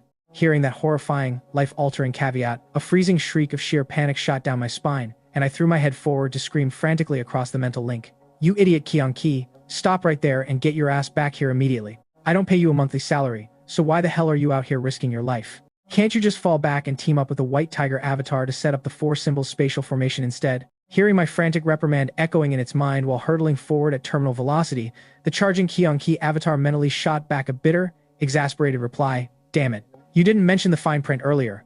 How the hell am I supposed to stop now? Do you know how hard it is to untie your pants once you're already midair?" Right while we were caught in that chaotic, comedic mental bickering, the ruthless General Bao didn't hesitate, unleashing his signature apex-grade cryogenic death ray directly from his jaws. In less time than it takes to blink, the blinding, absolute zero beam slammed squarely into the charging Qiangqi, instantly freezing the ferocious beast solid into a shimmering, lifeless sculpture of ice. Witnessing my own avatar fall in a single heartbeat, a cold wave of horror washed over my chest. Oh crap, we are officially screwed. The grand, earth-shaking clash between myself and the terrifying snow leopard beast king had truly begun. Unleashed the very second I roared out the mystical incantation of One Chi transforms three tigers. Right in that tense, electrifying microsecond, three imposing, magnificent phantom figures materialized vividly before my eyes out of thin air, with a lightning-fast flying bear avatar taking the initiative to charge forward first, transforming into a crackling streak of blinding crimson lightning as it plummeted in a steep, ferocious aerial dive directly toward General Bao. Caught completely off guard by this sudden, supernatural multi-pronged intervention, the snow leopard beast king was startled into a frantic, skidding emergency brake, leaping backward to narrowly dodge the flying bear's aggressive strike, though this evasive misstep instantly exposed a critical opening to the Qiongqi avatar, who seized the opportunity without a fraction of a second's hesitation to unleash its ultimate, life-consuming, desperate assault known as the Wrath of the Water God. Witnessing the Qiongqi initiate the devastating charge, my thoughts surged with wild, triumphant excitement. With the Qiongqi avatar boasting a staggering baseline strength of 360 points, multiplied by the hundredfold damage amplification of the Wrath of the Water God, this arrogant snow leopard king is going to get blown straight into bloody chunks on the spot. As for the fact that the technique consumed the avatar's very life force, I couldn't care less at the time, reasoning internally, big deal? It's just a temporary avatar exhaled from my own breath. If it dies, who cares? But right as the devastating strike was about to connect, the system's emergency alert klaxon blared piercingly across my mind.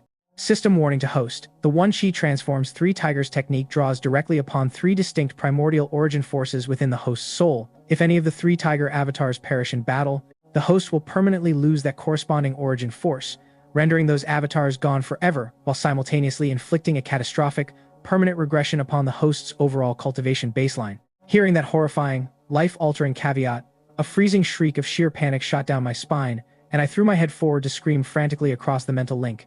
You idiot Qiongqi, stop right there and get your ass back here immediately. I don't pay you a monthly salary, so why the hell are you out here risking your life? Can't you just fall back and team up with the white tiger avatar to set up the 4-symbol spatial formation instead? Hearing my frantic reprimand echoing in its mind while hurtling forward at terminal velocity, the charging Qiongqi avatar mentally shot back a bitter, exasperated reply. Damn it, you didn't mention the fine print earlier. How the hell am I supposed to stop now? Do you know how hard it is to untie your pants once you're already midair? Right, while we were caught in that chaotic, comedic mental bickering, the ruthless General Bao didn't hesitate, opening his jaws to unleash his signature apex-grade cryogenic death ray. In less time than it takes to blink, the absolute zero beam slammed squarely into the charging Qiongqi, instantly freezing the ferocious beast solid into a shimmering, lifeless sculpture of ice.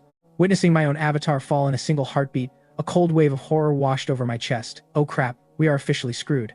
With Qiongqi, our absolute strongest offensive powerhouse, completely neutralized and frozen out of commission, who else among us possessed the raw output required to serve as the primary vanguard? Just as a frantic wave of helplessness threatened to paralyze my thoughts, the white tiger avatar standing beside me suddenly sent a calm, telepathic transmission directly into my consciousness. True body, form the 4-symbol spatial formation right now. The next instant, 3 mysterious beams of mystical light erupted into existence, locking firmly to connect myself and all 3 avatars. In the blink of an eye, my overall core attributes surged by a staggering 20%, leaving me blinking in sheer, dumbfounded shock as I mentally stammered. What on earth is happening here? Can a detached projection avatar really anchor a grand tactical array? Glancing sideways, the white tiger avatar shot me a look of supreme, icy disdain, retorting mentally. Obviously, anything that's completely dead can't rise up and fight, but being frozen solid in a block of ice doesn't technically mean he's dead yet.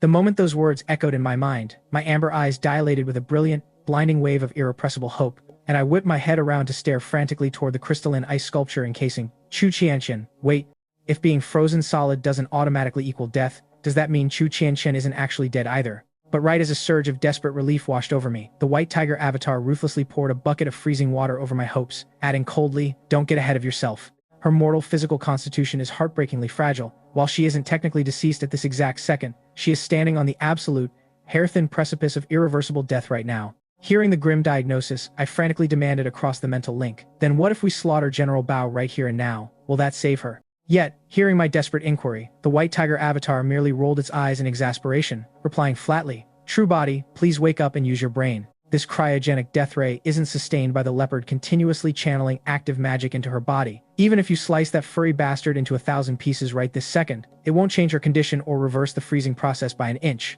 Hearing that crushing reality, my expression froze into a mask of hollow despair. In the end, was I still entirely powerless to save her? As the bitter, agonizing realization of my utter helplessness washed over me, a volcanic wave of feral fury erupted through my chest, and throwing my head back, I unleashed a deafening, blood-curdling roar of incandescent rage directed straight at the snow leopard beast king. "You mangy, oversized leopard scum, I'm going to rip you to shreds and make you pay with your life." Yet, right as I lunged forward to throw himself into a suicidal, all-out war of attrition against him, a violent, sickening wave of vertigo violently spun my brain, accompanied by a crushing, full-body fatigue that sapped my strength in an instant, while the cold, mechanical chime of the system blared urgently across my mind. Critical warning. Host's origin energy reserves are rapidly depleting and will soon fail to sustain the One Chi transforms 3 tigers technique. Automatic skill deactivation countdown initiated 20 seconds remaining until full collapse.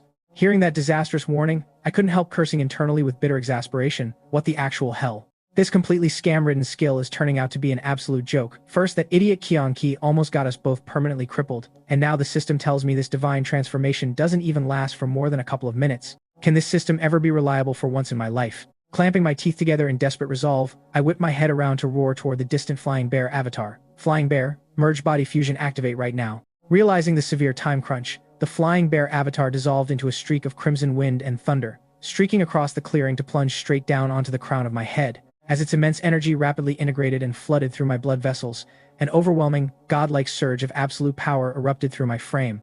Glancing at my instantly refreshed system interface, my stats glowed brilliantly. Name, Bao Bao, Strength, 360 plus 288, Speed, 360 plus 720, Endurance, 3 cents Sai Shanta plus 2 cents Vitanta Vuit Defense.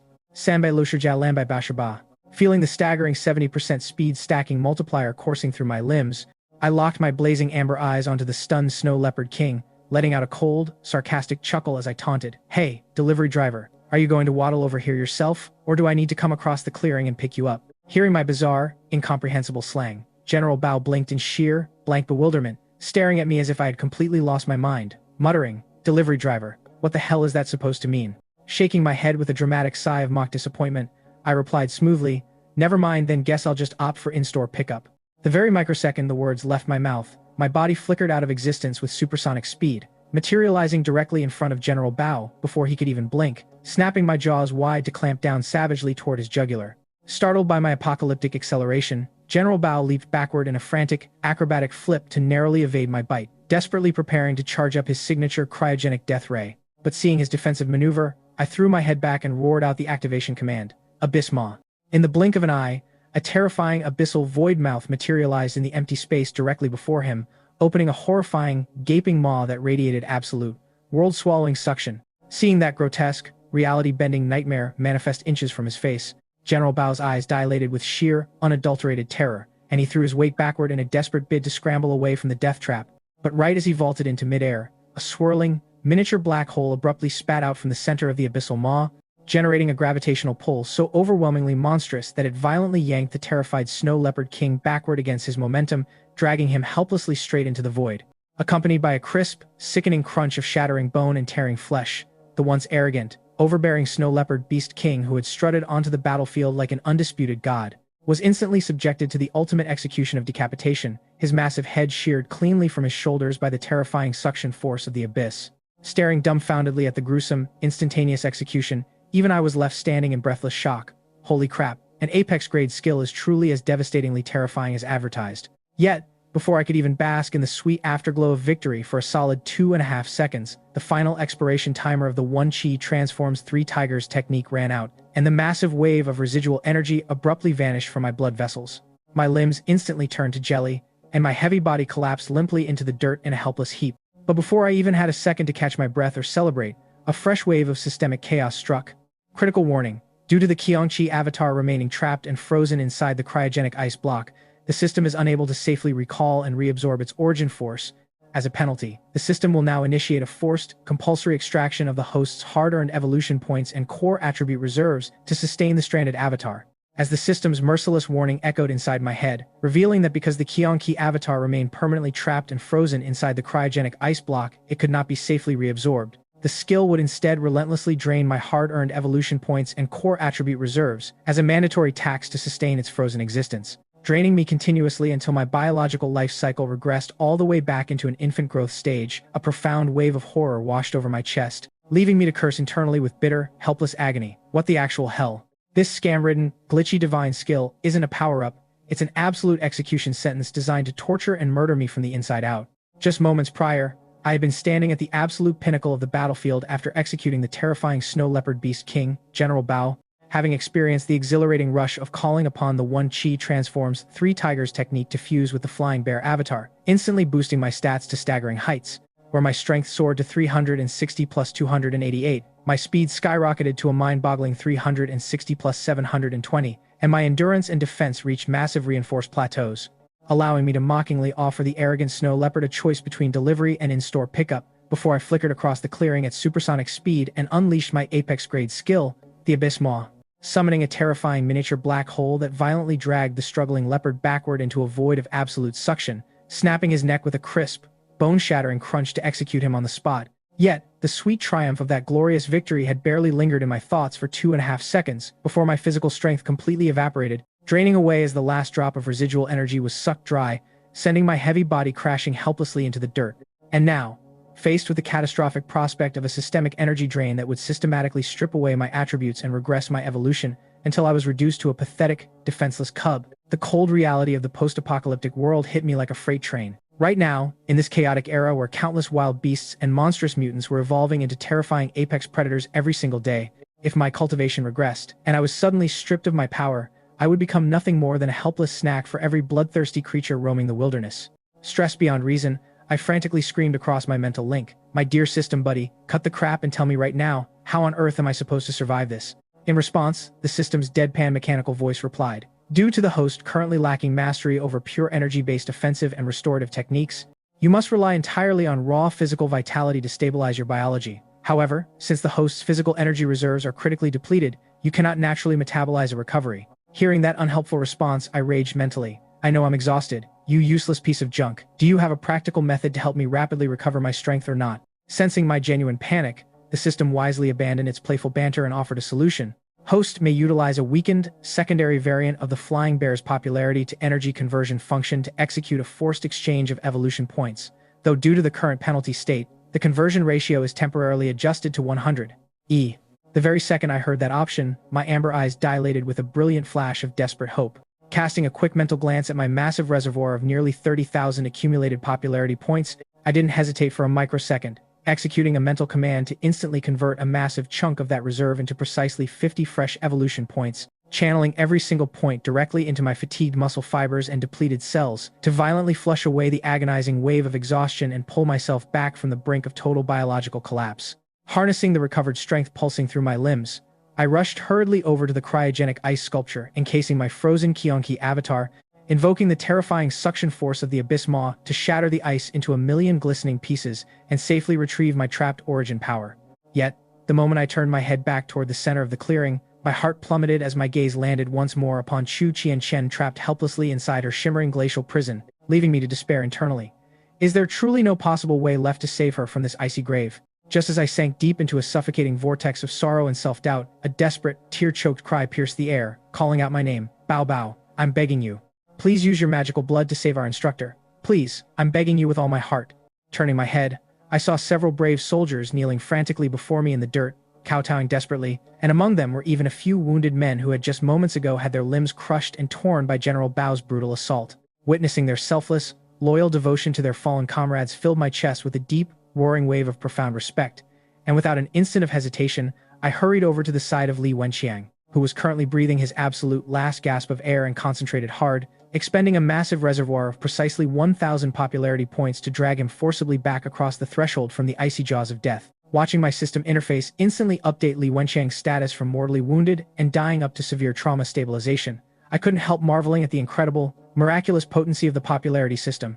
Good grief, this popularity healing function is genuinely overpowered beyond belief. Right as that thought crossed my mind, a brilliant flash of inspiration struck my brain like a bolt of lightning. Wait a minute, if popularity points are fundamentally a form of high-tier mystical energy, then what would happen if I channeled that exact same energy directly into Chu Qianqian's frozen body? Couldn't it theoretically break the cryogenic lock and save her life as well? The moment that desperate hope took root, I didn't waste a single millisecond, dashing frantically over to Chu Qianqian's ice sculpture and carefully opening my jaws to position my fangs to puncture a precise hole. But the second I began applying pressure, a faint, ominous crack echoed from the surface of the ice, scaring me so badly that I leaped backward in a panic to inspect the sculpture and ensure I hadn't shattered her frozen form. Observing my bizarre, anxious behavior, a sharp-witted soldier immediately ran over carrying a heavy-duty electric construction drill, eager to assist. Unfortunately, the glacial density of the apex-grade cryogenic ice was unimaginably hard, shattering standard steel drill bits. The absolute second pressure was applied. Seeing the tool fail, I didn't hesitate for an instant, raising my heavy front paw and slapping myself across the jaw with enough force to violently crack and dislodge one of my own sharp tiger fangs,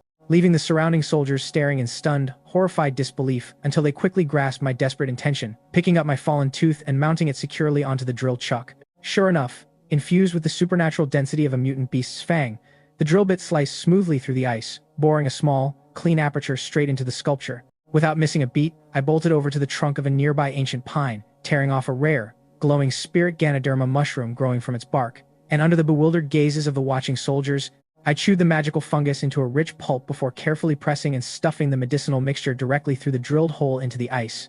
Of course, the miraculous recovery wasn't because that ordinary-looking mountain Ganoderma mushroom possessed any intrinsic, mystical healing properties of its own, but rather because I had intentionally infused it with a staggering 10,000 points of my hard-earned popularity energy, knowing all too well that if I foolishly exposed my divine blood's overpowered limb regeneration and biological evolution capabilities directly to the human researchers, I would undoubtedly end up strapped to a surgical table and hauled off to a secret government laboratory to be sliced open and studied as a scientific specimen. And the very second that rich, saliva-soaked medicinal pulp dripping with my potent popularity essence made direct contact with Chu Qianxin's frozen form inside the glacial sculpture, her pale skin instantly flushed into a vibrant, healthy crimson, while the massive blocks of absolute zero ice began rapidly shrinking, melting down into a torrent of pure, concentrated universal law energy that flowed seamlessly into her body.